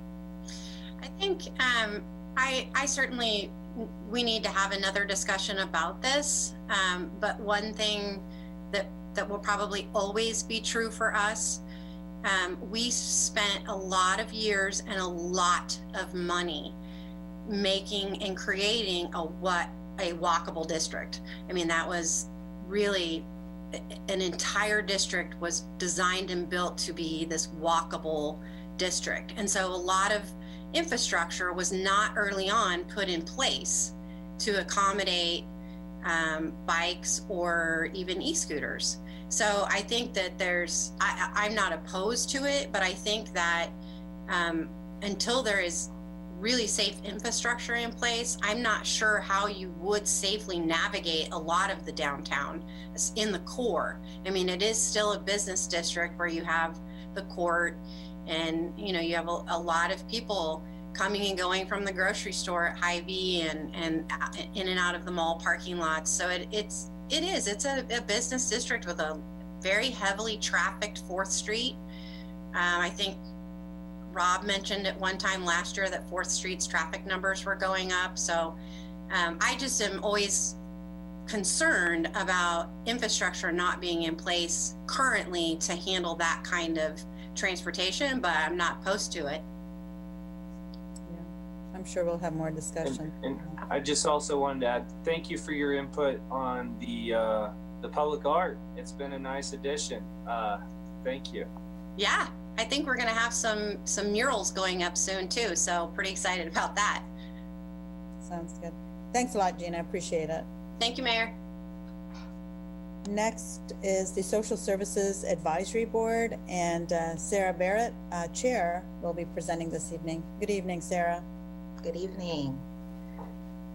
Excellent. Thank you all. Once again, my name is Sarah Barrett, and tonight I will be sharing the 2021 funding recommendations for the Social Services Advisory Board. Before we get started, I do just want to take a few moments to recognize our dedicated board members, some of whom are watching tonight. As we move forward, as we move forward in discussing tonight, I wanted to give some background just related to what we do as a board. Our charge is to evaluate the general social service needs of the city and to provide an ongoing review of the agencies funded by the city in order to determine their effectiveness, their quality of service, and ongoing needs. We do this by performing site visits twice a year, generating written reports, and maintaining a close relationship with agency staff and their clients. Manhattan Social Services agencies assist individual functioning and self-sufficiency. They promote general welfare and quality of life and are primarily engaged in providing basic human needs services such as temporary shelter, protection, nutrition, care, emergency support, and guidance to the most vulnerable members of our community. Slide. These agencies are essential and fill an undeniable gap in our community. And while providing their wide-ranging and comprehensive services to clients, they must also continuously seek the necessary resources to sufficiently meet the needs of their own operations, oftentimes juggling client and staff needs, all while making very difficult decisions. Slide. Even before this year, our social service agencies were working to help community members address the following conditions, such as the scarcity of affordable and quality health or quality childcare, reduction in funding on an ongoing basis at the state and national level, and heavy competition for jobs. And that has also been exacerbated by decreasing population coupled with an increase in needs for many of the clients that they serve on a regular basis. Slide. However, COVID-19 has created a situation wherein the members of our community are turning to community-based social service agencies in even higher numbers with help for food and rent and utility assistance. Moreover, the pandemic actually shed light on the necessity of many oftentimes forgotten resources such as child care programs, and even highlighted the need for services related to domestic and dating violence, as we saw those rates of reports increase across the country as a result of the quarantine and folks being within their homes, oftentimes with their perpetrators. Our social service agencies, like all of those around the country, are seeing and will most likely continue to see a surge in the need following the widespread business and school closures and layoffs. Consistent with previous years, the board works to capture basic human needs, prevention, and community needs by prioritizing agencies by emergency and critical services. And these considerations have been delineated here on this slide. As you can see, the emergency and critical comes through to our social services funding recommendations. As we think about the 2021 funding requests, we've broken those up by our emergency and then our critical needs, which consist of prevention and intervention. And for the 2021 year, the funding requests totaled $496,865. As we think about our emergency service recommendations, we have agencies like the Crisis Center, Kansas Legal Services, Manhattan Emergency Shelter Incorporated, Shepherd's Crossing, and Sunflower Casa, while our critical services consist of Big Brothers Big Sisters, Boys and Girls Club, Home Care Hospice, KSU Center for Child Development, Morning Star Incorporated CRO, and then Thrive Manhattan. On this slide, you'll actually find the allocation summary for 2020, as well as the recommendations for 2021. You will see that the difference between the amount of funding recommended versus that requested is about $19,000. Our board was very intentional, and as they always are, and as we considered funding, we really wanted to strike a balance between the ever-increasing needs of our agency, where we are as a society right now, coming off of the global pandemic, and then the ongoing social unrest, but then also the budget challenges we undoubtedly face as a community. Next slide. Here you can see the historical funding for the agencies from 2014 up and through last year. And you can see consistently there has been a minimal increase from our agencies as we think about those needs increasing not only for our clients, but also for our agencies as well. Once again, as a result of decreasing funding at various levels. For the next couple slides, I'll kind of review some of our agencies just to ensure that we're all familiar with them. We have our Crisis Center, which provides 24-hour crisis intervention, counseling, and case management. It provides a safe shelter for victims and their children overnight, weekends, and holidays. This is definitely, once again, a resource and a need that many communities don't necessarily have, but once again, from the pandemic, really highlighting the need of having such a resource within a community that is able to meet, the oftentimes very not necessarily apparent needs of our families and individuals that are experiencing interpersonal violence. Then we also have Kansas Legal Services. They provide equal litigation to support individuals that are unable to hire a lawyer. They provide litigation, including disability payments, child spousal support, and then guardianship as well. Next, we have our Manhattan Emergency Shelter. They provide transitional shelters, supportive housing, and living stabilization services for individuals within our community. And that is really a wonderful alternative to parks, sidewalks, parking lots, and abandoned buildings that many individuals without secure housing may find themselves utilizing in an effort to find some type of reprieve from the streets. We also have Shepherd's Crossing. Their core services consist of rent and utility assistance to low-income residents, and all of their funding is divided into assistance for rent and utilities. Next, we have our Sunflower Casa project, and they actually have many different services, but their core services consist of addressing child abuse, neglect, truancy, substance abuse, and divorce and custody issues. And our CASAs in our community actually identify needs and make recommendations to the court, and so they serve as an invaluable resource as our court systems are making determinations about the fit and the availability for families to continue to live together, or whether or not there needs to be some intervention from the state. For our critical services, we have our Big Brothers Big Sisters, and their services consist of matching youth with experience that are experiencing adversity with caring adult mentors outside of their home. And the Bigs themselves model healthy behaviors and offer encouragement for the matches that they receive. Oftentimes these individuals or these youth are at risk. And then we also have our Boys and Girls Club of Manhattan. They provide a safe and positive after-school learning program for our young folks that may be latchkey kids or do not have adequate adult supervision.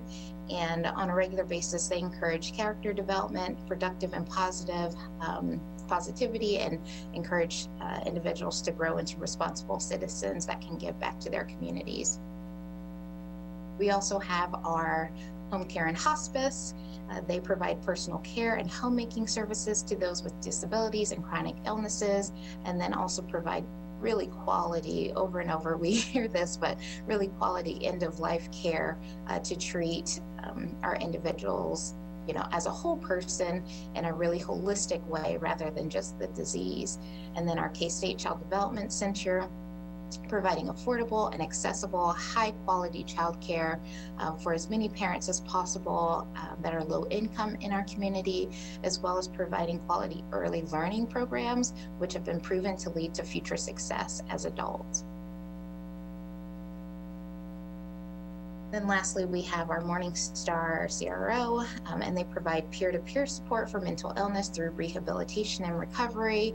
They really work to empower individuals to break through the stigma of mental illness, thereby decreasing isolation, incarceration, and hospitalizations that individuals might otherwise experience. And then we have Thrive Manhattan. Their core services really consisting of the skill building and also relationship building in order to strengthen families and to reduce poverty. And they, really focus on social capital to facilitate the relationships that individuals and families need as they move towards prosperity in our own community itself. Slide. So as we think about moving forward, we believe that we will see the following trends: a continued impact from COVID-19. I mean, I just think everybody has addressed that this evening. We really don't know to what extent our community members will feel all the lasting effects of COVID-19. We've seen so many folks already starting to seek services as our agencies reopen. And for a lot of our agencies, they're seeing changing demographics in our clients. We saw that previously, but we're seeing it even more so. Individuals that have never sought services are beginning to now look for and utilize the services offered by our agencies. And then lastly, some of our ongoing needs that we've discussed many years now, mental health, as our community members really work to cope with the uncertainty of life, uncertainty related to childcare, with loss of jobs, with loss of health. There's so many really variables that people have to take into account right now. And so ensuring that they have access to affordable and then effective mental health is definitely going to be something that we see moving forward. And as we think about our social service agencies, you can go ahead and go to the next slide, thank you. We really want to reiterate the indelible impact of our social service agencies and their contribution to our community. Definitely, I think we've seen, whether through the hashtags, whether through, clapping for our essential workers and really trying to highlight the work that is being done. So often this work does go unnoticed, but really this is a time where many folks are coming together and we're recognizing that we can't do this as individuals and that we have to rely on others. And so ensuring that folks within our communities understand where they can go to seek those services and to be able to know that those services will exist and be funded for them to be able to support their needs is really going to be the way that the ripples, the ongoing ripples from the wave of COVID will be mitigated in order to create a ripple effect that actually benefits our overall community. And with that, I would take any questions. Thank you, Sarah. Good presentation. Yes, Mark. Commissioner Haddon. 2 questions, Sarah. One, were most of your agencies able to apply for the payroll protection program funds and get them, because they should have been able to, correct? Yeah, so we are in conversations with our different agencies to ensure that they are able to apply for and then receive those funds because yes, as you indicated, a lot of them do qualify, and so ensuring that they understand the process and are able to navigate through that is definitely something that we're working through as a board. Good, okay. The second thing, during the off season, when you're not in the midst of the rest of your coming up with the allocations, I know we don't have any in the old days, and I cut my teeth sitting at the feet of C. Clyde Jones and Edith Stunkel, as people have heard me say before, on social services, and that was my first putting my toe in the water of public service a long time ago. One of the things in the old days, well, it was always, childcare has always been, affordable childcare has always been an issue.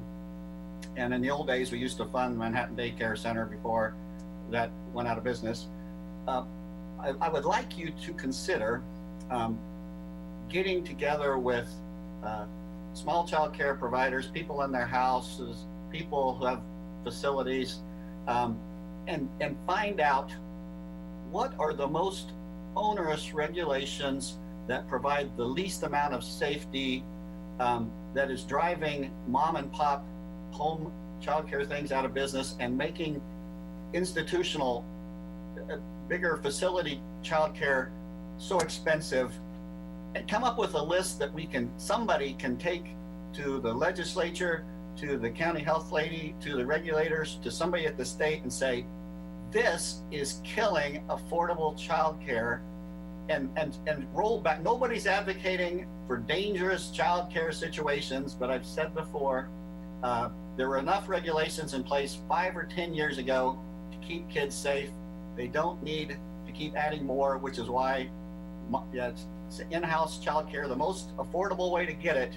People are quitting in droves because the regulations are too much. And I would like us to come up with some concrete things that childcare providers say, this is what's making it so expensive. This is why we went out of business. This is the things that we got to roll back a little bit to make the childcare part, to improve that situation, instead of continuously driving people out of business, driving more people into more expensive places, which just drops everybody else out of the bottom of the funnel as unable to find that childcare. So I don't know if any guys have talked about that, but that is my idea of something that could be done, to come up with something that we could present, that somebody could present, and then start beating on that. Because like I said, nobody wants unsafe situations, but nobody wants situations that there's no childcare available because everybody quit providing it because it was too much of a hassle. Okay. Will do. I think you definitely hit the nail on the head in a lot of different areas, whether that be the regulations or just other challenges, those barriers in which, are really stopping those folks from being able to provide those services at an affordable rate within their homes, and just even a diversity of options. If we don't have those offerings that really speak to the different populations within our community and try to meet those needs, I think that is a disservice. So I would be happy to take up that charge if you will walk alongside me once we get some ideas and results there. I'll do it for you. Right. Other questions for Sarah?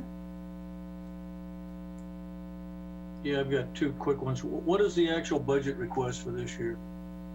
For this year, it stopped at 2020, and I know you said it at the beginning, but I will pull that up. For this year, we are remaining consistent, and so it is $477,677. okay. I just wanted to be clear, but I understood there's no increase on that, even though we've got the issue here, the COVID thing to deal with. Then the second question is, because it's not highlighted, and I ask it every year, we've got this water bill donation thing, and it gives you a couple of dollars. And I think, when John Ball was designing that, he was targeting it against CIP projects that you couldn't handle through other things. So could you just give us an update on that? Yes, actually last year in my presentation, we talked through, how we could highlight that. And actually there's now a link on our Social Services Advisory Board page wherein folks can go in, they can click that and make that election.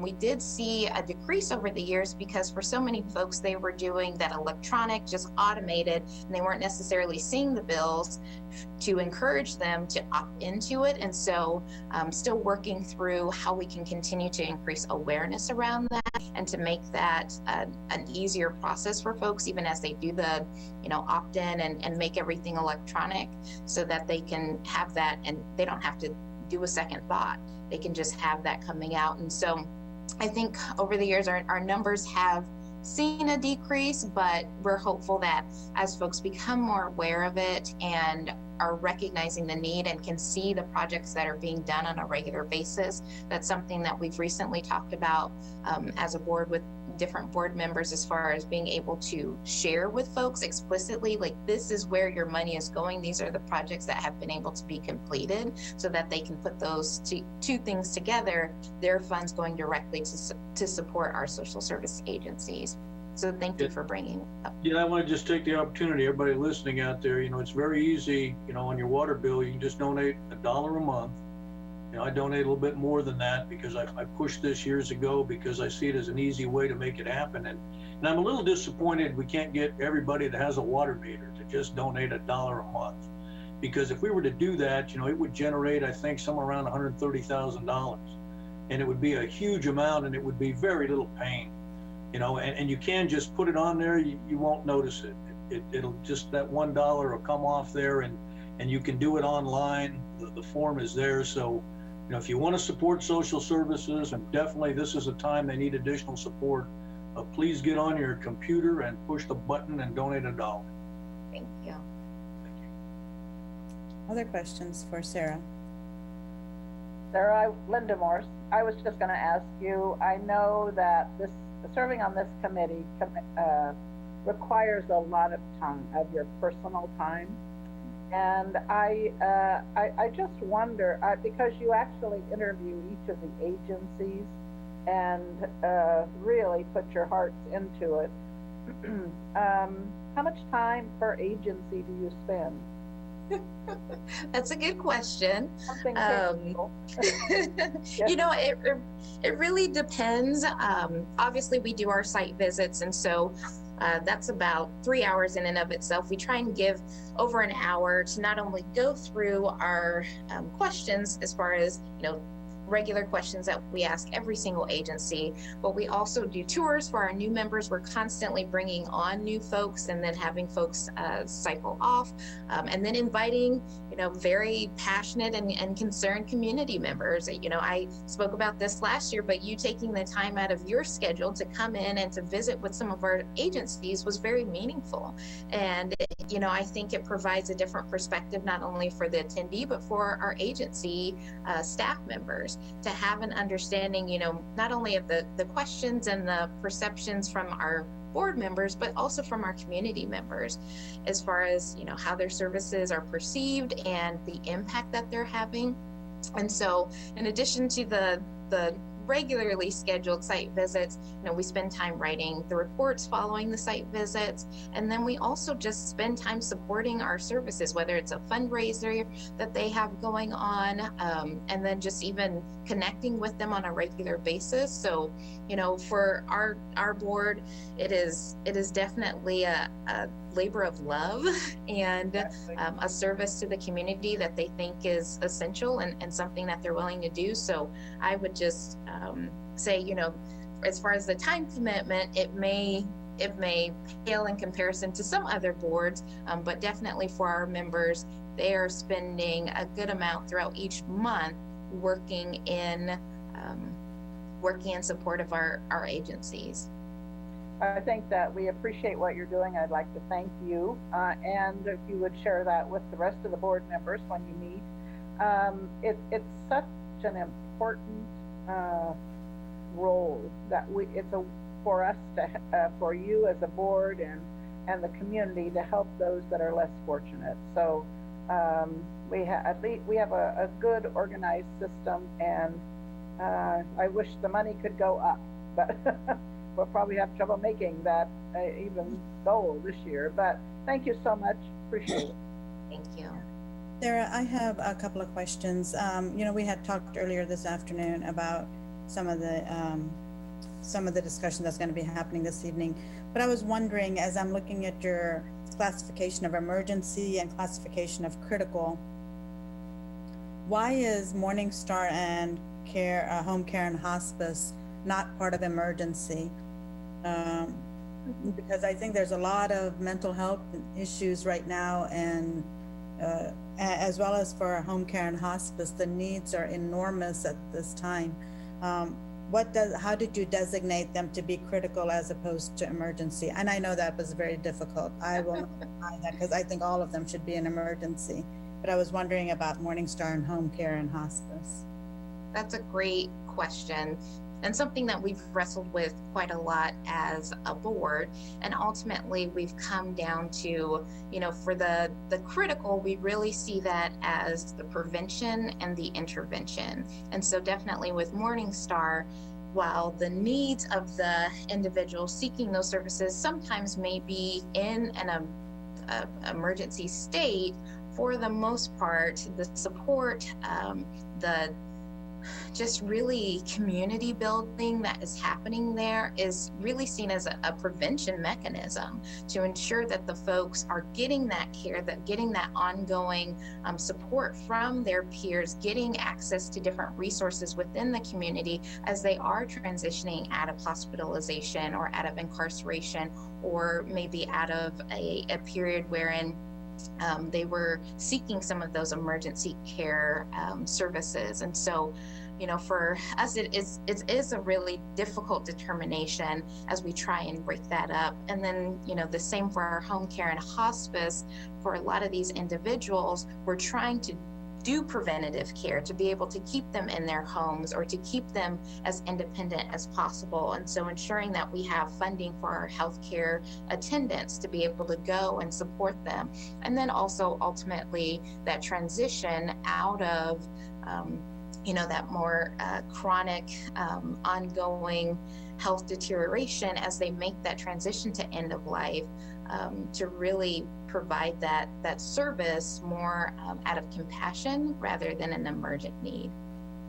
Yeah, I think just for my own state of mind, I might classify them as emergency. I think with the Morningstar, I know, you know, there have been times when individuals have to be taken to the stabilization center or hospital, or, you know, are on that suicide kind of, you know, tilting one way or another. And home care and hospice, when I talked to them this afternoon, you know, that Meals on Wheels and making sure they're making their doctor's appointments in these time of need. But either way, that's a judgment call, and I completely understand that. We certainly value all the work that your committee has put into this, and your advisory recommendations are very critical to our decision making. Thank you. I appreciate your time. Thank you all. I wanted to mention on that priority list, I really appreciate that because I'm probably the guilty party that pushed that for many years, and I was the one that actually wanted you to list them 1 through 10, and I think you know, the group came up with a very nice compromise on putting together the packet you had. And I did that because, you know, I've always said, you know, it's about priorities. You can't always fund everything. You don't have the resources, and so you've got to decide, you know, what is more critical than the other. And that's not to say that, you know, something's not valuable, but you have to categorize it, and I really appreciate the effort and thought that went into that. So thank you. Thank you, Sarah. I have a question. Yes, Sarah. On the Big Brothers and Big Sisters difference of they had the largest difference in requested and approved. What was that 7,000? Just to since somebody might be interested in helping them out somewhere that's not from the city. Yeah. You know, as we try and discern the needs and, you know, to what extent we can fund folks, we take a lot of different things into consideration. And so there was a time in which we felt as though, you know, in conversation with the staff members, there was a lapse in time where there was, you know, a staff member kind of leading here in the Manhattan area. And then as far as meeting their goals, because we speak with every single agency and we say, what are your goals? Have you met those goals? How do you intend to continue meeting those goals? And what additional goals have you set moving forward? And so there was some discrepancy between the goals that they had set and then where they actually landed. And so recognizing that there are many different factors and reasons as to why that happened, but also taking into account that, you know, the pot is limited. And so ensuring that, you know, for our folks that are meeting their goals and are doing what they say that they're going to do, that we're able to fund them in a way that is appropriate. And we shared that with them as far as how that decision making was happening, and then even scheduled up some follow-up, because it is important for us to be essentially almost like that compliance body to ensure that, you know, folks are utilizing the funds that you all are making such difficult decisions about in the way that they say that they will. All right, thank you. It sounds like it was for personnel, additional personnel time. Okay. And just the lack of matches at the level that they originally intended. And like I told you earlier this afternoon, you know, I keep talking about the Spark COVID funding that will come towards Riley County. Nonprofits will be eligible for that as well. Anything related to COVID-19 should be documented just for when that call comes along, that you have it at your hands. We will send all of that out once we have more information ourselves, but I just wanted to put it out there on everybody's radar this evening. Thank you so much. Thanks a lot, Sarah. Appreciate your time. No. Our last presenter is the Special Alcohol Committee Chair, Jardine Coleman, and the Special Alcohol Fund. Hi, Jardine. Is Jardine here? I am here. I was muted. Sorry. There you go. Zoom problems. My name is Jardine Coleman, and I am the chair of the Special Alcohol Fund Advisory Board.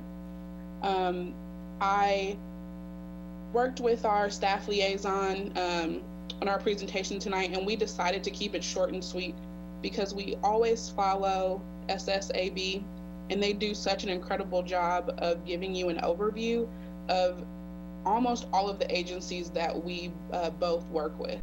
And so we decided not to provide you with a PowerPoint reviewing that same information, and we really just wanted to get to the numbers tonight because that's what's most important.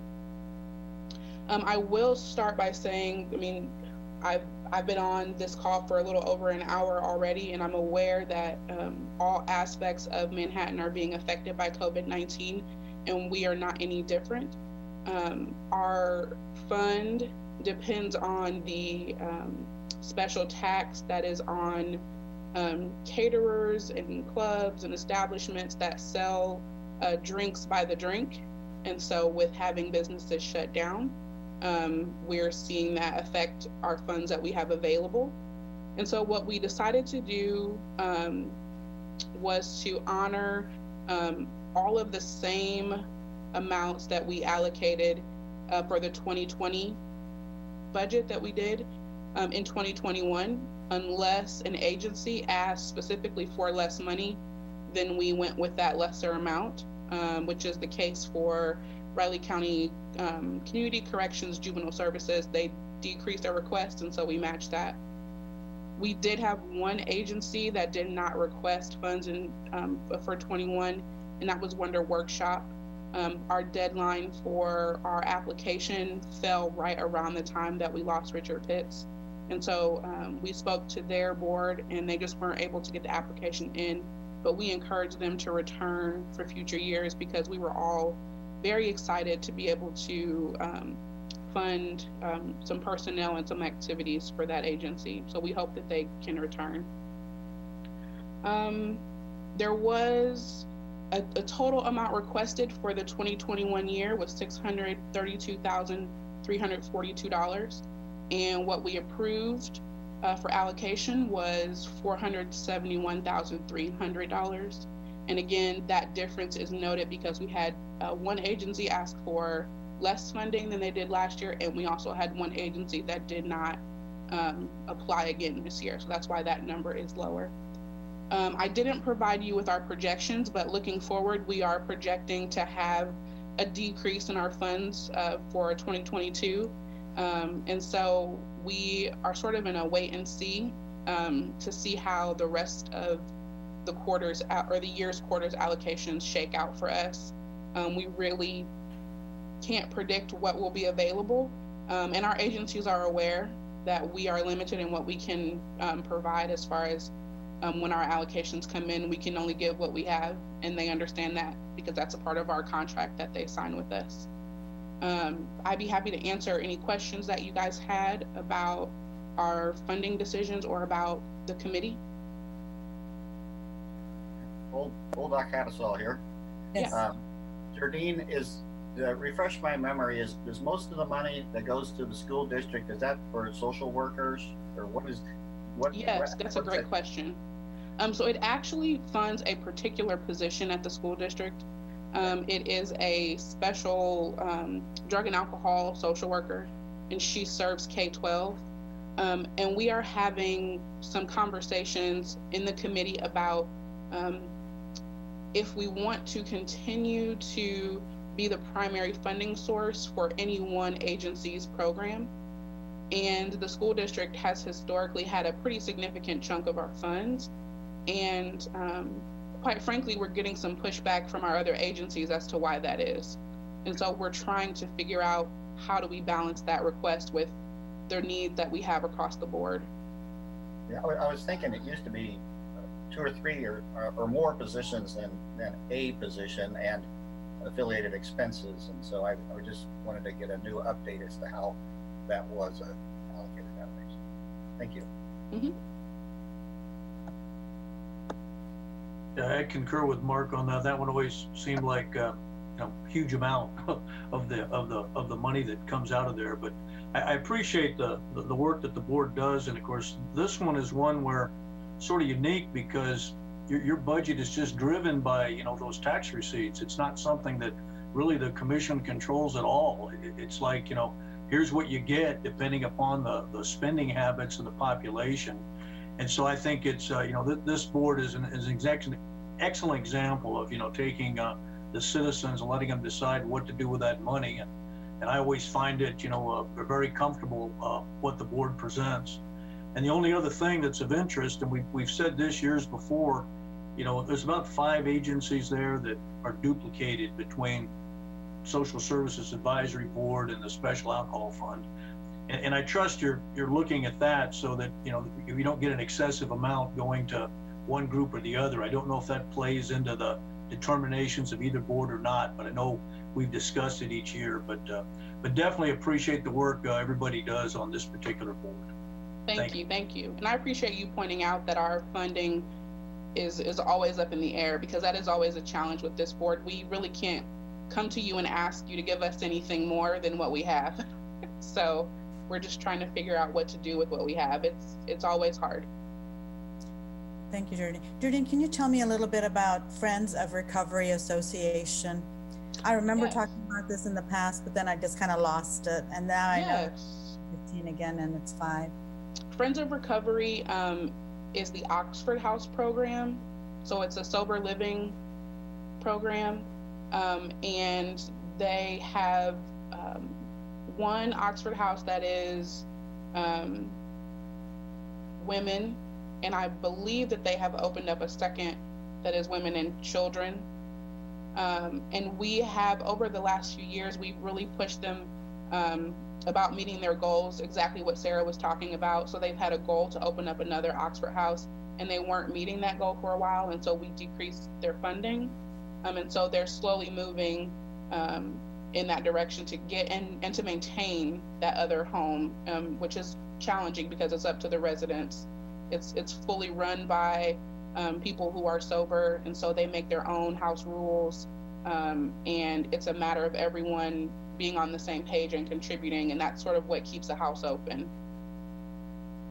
And is that a national program? I'm not sure. Okay. I know that it's in different places in Kansas. Okay. I wasn't sure. Yeah, I think this is one of those easy because you have this much money, and I do hope Wonder Workshop comes back, and I think they're kind of wondering where they want to go with the Wonder Workshop as well. But yes.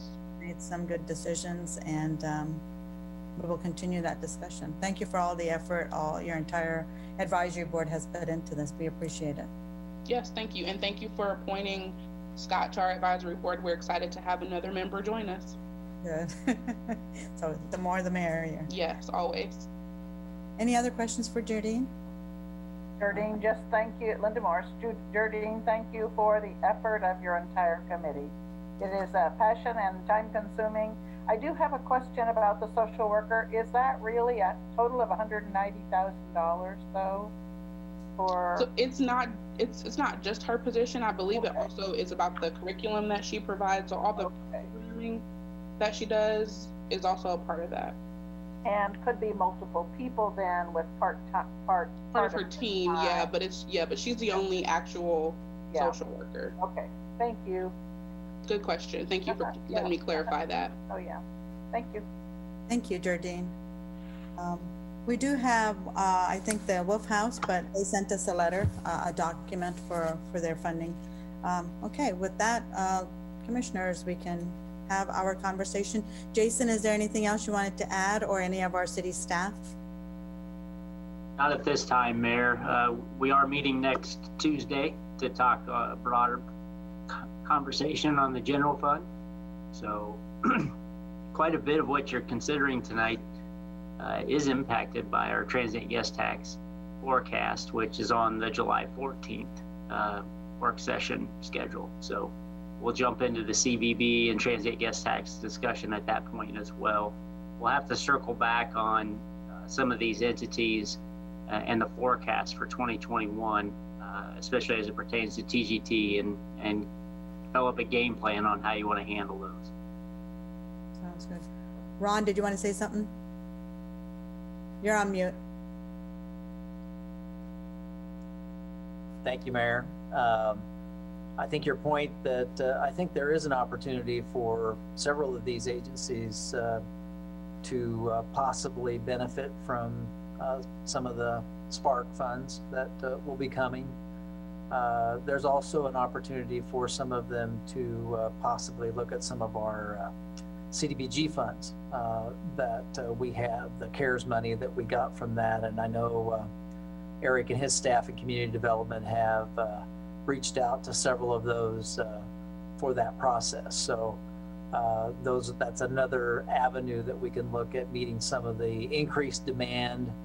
Obviously, a lot of these agencies that have had fundraising events during this time have been very difficult for them to be able to do that, if not impossible. And so that'll be the challenge, in how do they get those revenues. So if we can look at other alternative forms to reimburse them for the other expenses that they've had, I think that will be important going forward. I agree. I think when I was talking to Sarah Barrett, I believe she mentioned to me Kansas Legal Services about rent and COVID-19 and such. And I think anything impacted with such things, you know, if one of our staff members, such as Eric or somebody, can loop back around to them, especially for some of those items such as rent, because they're looking into 2021 and 2022, and we don't know what those are going to look like. But this is, as we look at the COVID-19 funding sources, like I said, itemize everything, including rent and PPE and all of these things, technology, software. If they're having to take, more patients, or if individuals in home care and hospice need to go to more doctor's appointments or more Meals on Wheels, or rotating their staff and employees and things of that sort. So. I do think we can try to work on a form that will ask pertinent questions that makes it easier for them to help determine to qualify. I think the county's consultant can help us in this regard, and we can look at some of the other communities that are working on this sort of thing to learn from that as well. So appreciate all of the work, as you indicated, that these great agencies doing for our community. I think Linda Morse, I think one of the real tests coming up is the quick turnaround that's going to be required to apply for some of the Spark funds or some of the other opportunities. So they need to be working now to identify the costs, and so that when they get the guidelines, they can plug it in really quick and make the application final. That's going to be critical, because the Spark funds have a short fuse. Agree. I'm concerned about the quick turnaround that we're going to have to do from the time we actually get a guesstimate as to how much money is out there, and then how quickly we're going to have to whittle that down, or so come July 14th, 28th, those couple of dates that, since everything's sort of getting pushed back, decisions are getting pushed back because we don't know anything yet. We're just going to, we're not going to have a lot of time ourselves based on the budget schedule to kind of work through some of these last tough decisions there. So there's a lot of last minute cramming going to have to happen on a lot of these things, apparently. And we've been talking with the chamber as well as Ron. Lynn, did you want to add something? I just want to make 4 comments. Okay, go ahead. When you're done. I'm done. Okay, just general. As I look at this, we discussed outside agencies, and I still don't like the way we categorize it, because outside agencies like the library, RCPD, and the MPO, we have no control on their budget, and neither does the city manager. They get dictated to us because the library's got charter ordinance. They can spend up to 6 mils. The law board gives you the RCPD budget, and the MPO gives us theirs. So that's sort of off the table. Then we got special alcohol board, and again, we don't control that either. It's the amount of money that gets brought in by the liquor sales, and that's taken care of. So what it boils down to is we're talking about the special alcohol board, Manhattan Arts Center, the Wolf House, DMI, and the Aggieville Business District. Now, I've always pushed for years that we shouldn't put more than 1 mil in property taxes on outside agencies. Okay, but of course that never included RCPD or the library because they're in a different thing. And 1 mil is about $585,000 somewhere in there, and the SSAB is below that. But then if you add MAC, the Wolf House, DMI, and the business districts, it's going to exceed that. And so we've always supplemented that, as Jason brought out, by the transient guest tax, but that looks a bit grim this year. And then the only other source is the Economic Development Fund. Now in my mind, I'm all about prioritizing things, and I don't want to see DMI go away. I don't want to see the Aggieville Business District going away. So they're high on my list on the economic recovery. So we've got to figure out, how to fund that. And I've sent some emails back because I got some requests from Manhattan Arts Center. The 2 lowest things on my priority list are, in fact, the Manhattan Arts Center and the Wolf House. And if we have to cut funds, I'd cut all their funds all the way down to 0. And I donated to both of them during the Green Grow Match Day at the Greater Manhattan Community Foundation. So I'm not anti those agencies, but when you got to make tough decisions, you got to make tough decisions. And you got to have a list. Who's at the top? Who's at the bottom? And then the encouraging thing is what you just said, Ron. If we can legally funnel as much of that spark money, community development block grants money to these agencies so we can make them all whole, I'm all for that. But when you start, reaching in the wallet and handing out the cash, when you run out, you've got to decide which ones are not going to get the money.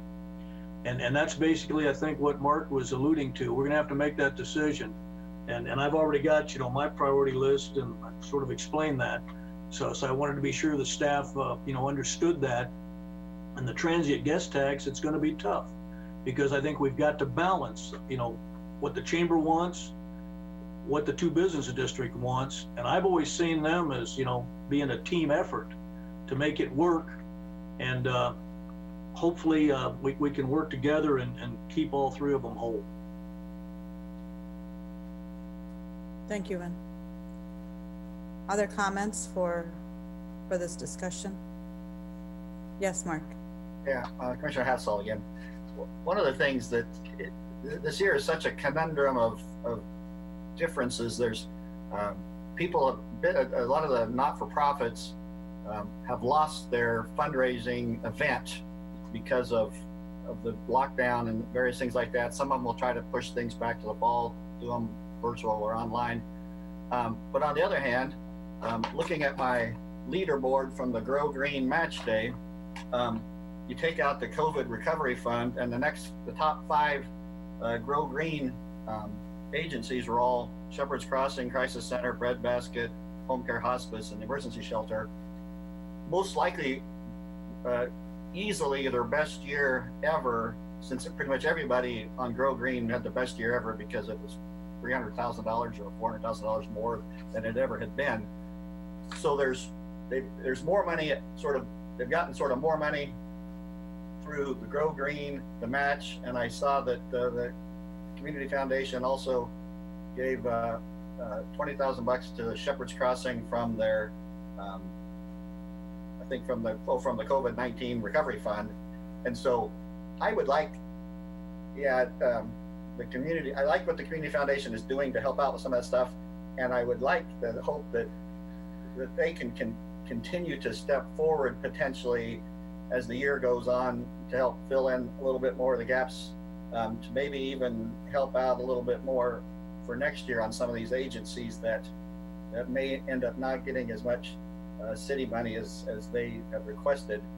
I don't know where that's going to end up because we got to wait to see where our balances are in July here. But that is one of the things that we want to remember is that a lot of the agencies had really good years on Grow Green, and they got the money that they could spend right away, not just the part of it.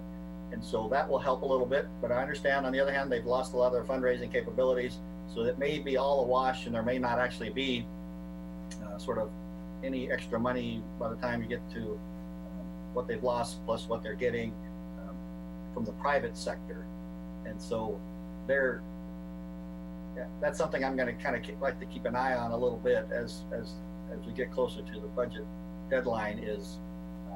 And next time I talk to Vern Hendricks, I'll see if they've got a small pile of money sitting around that they don't have designated for something that they could maybe divvy up to some of these agencies either for next year or even a little bit this year to maybe provide a little carryover in case we don't have as much for next year.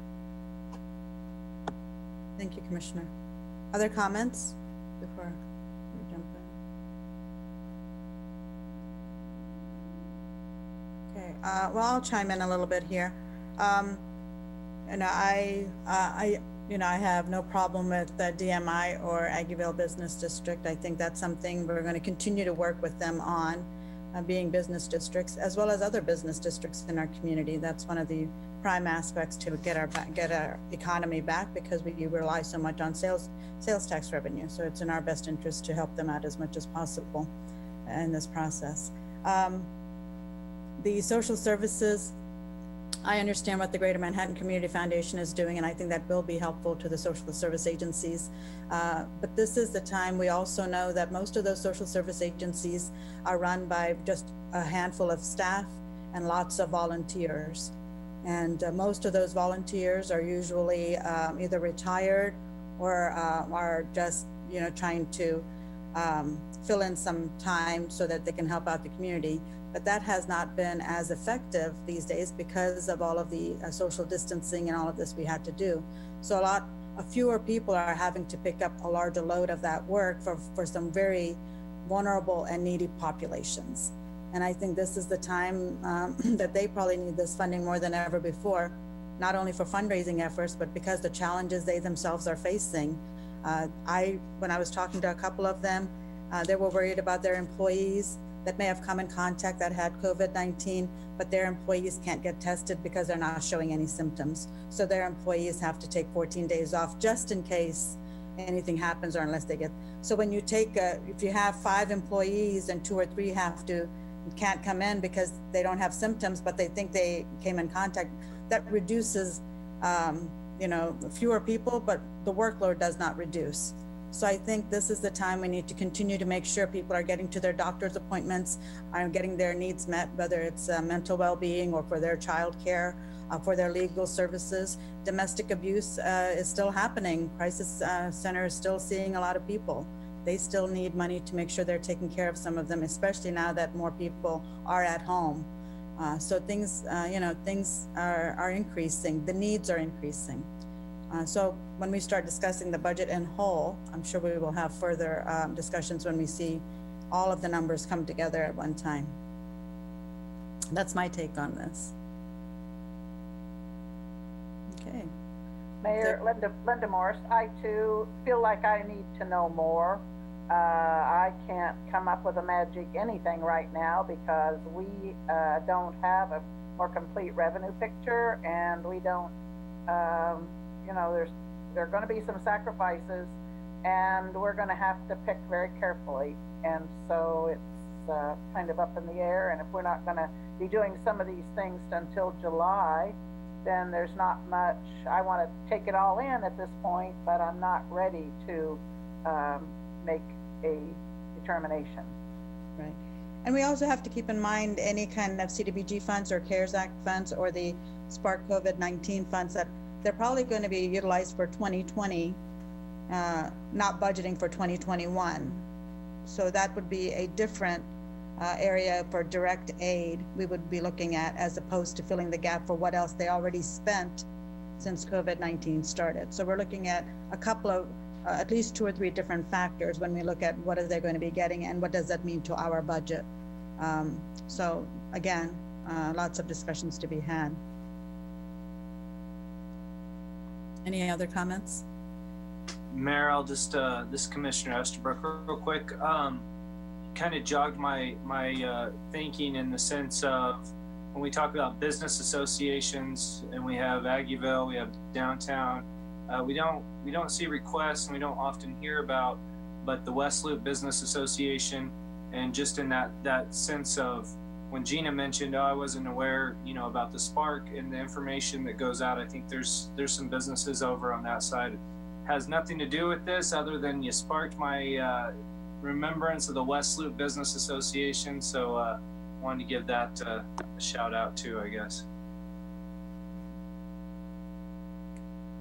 And Ron and the chamber and all of these businesses, we will try to send out as much information as possible. I think that also falls on the county. My understanding is they just, the state executive committee, Spark executive committee, just finalized their resolution. The counties have to sign on to it.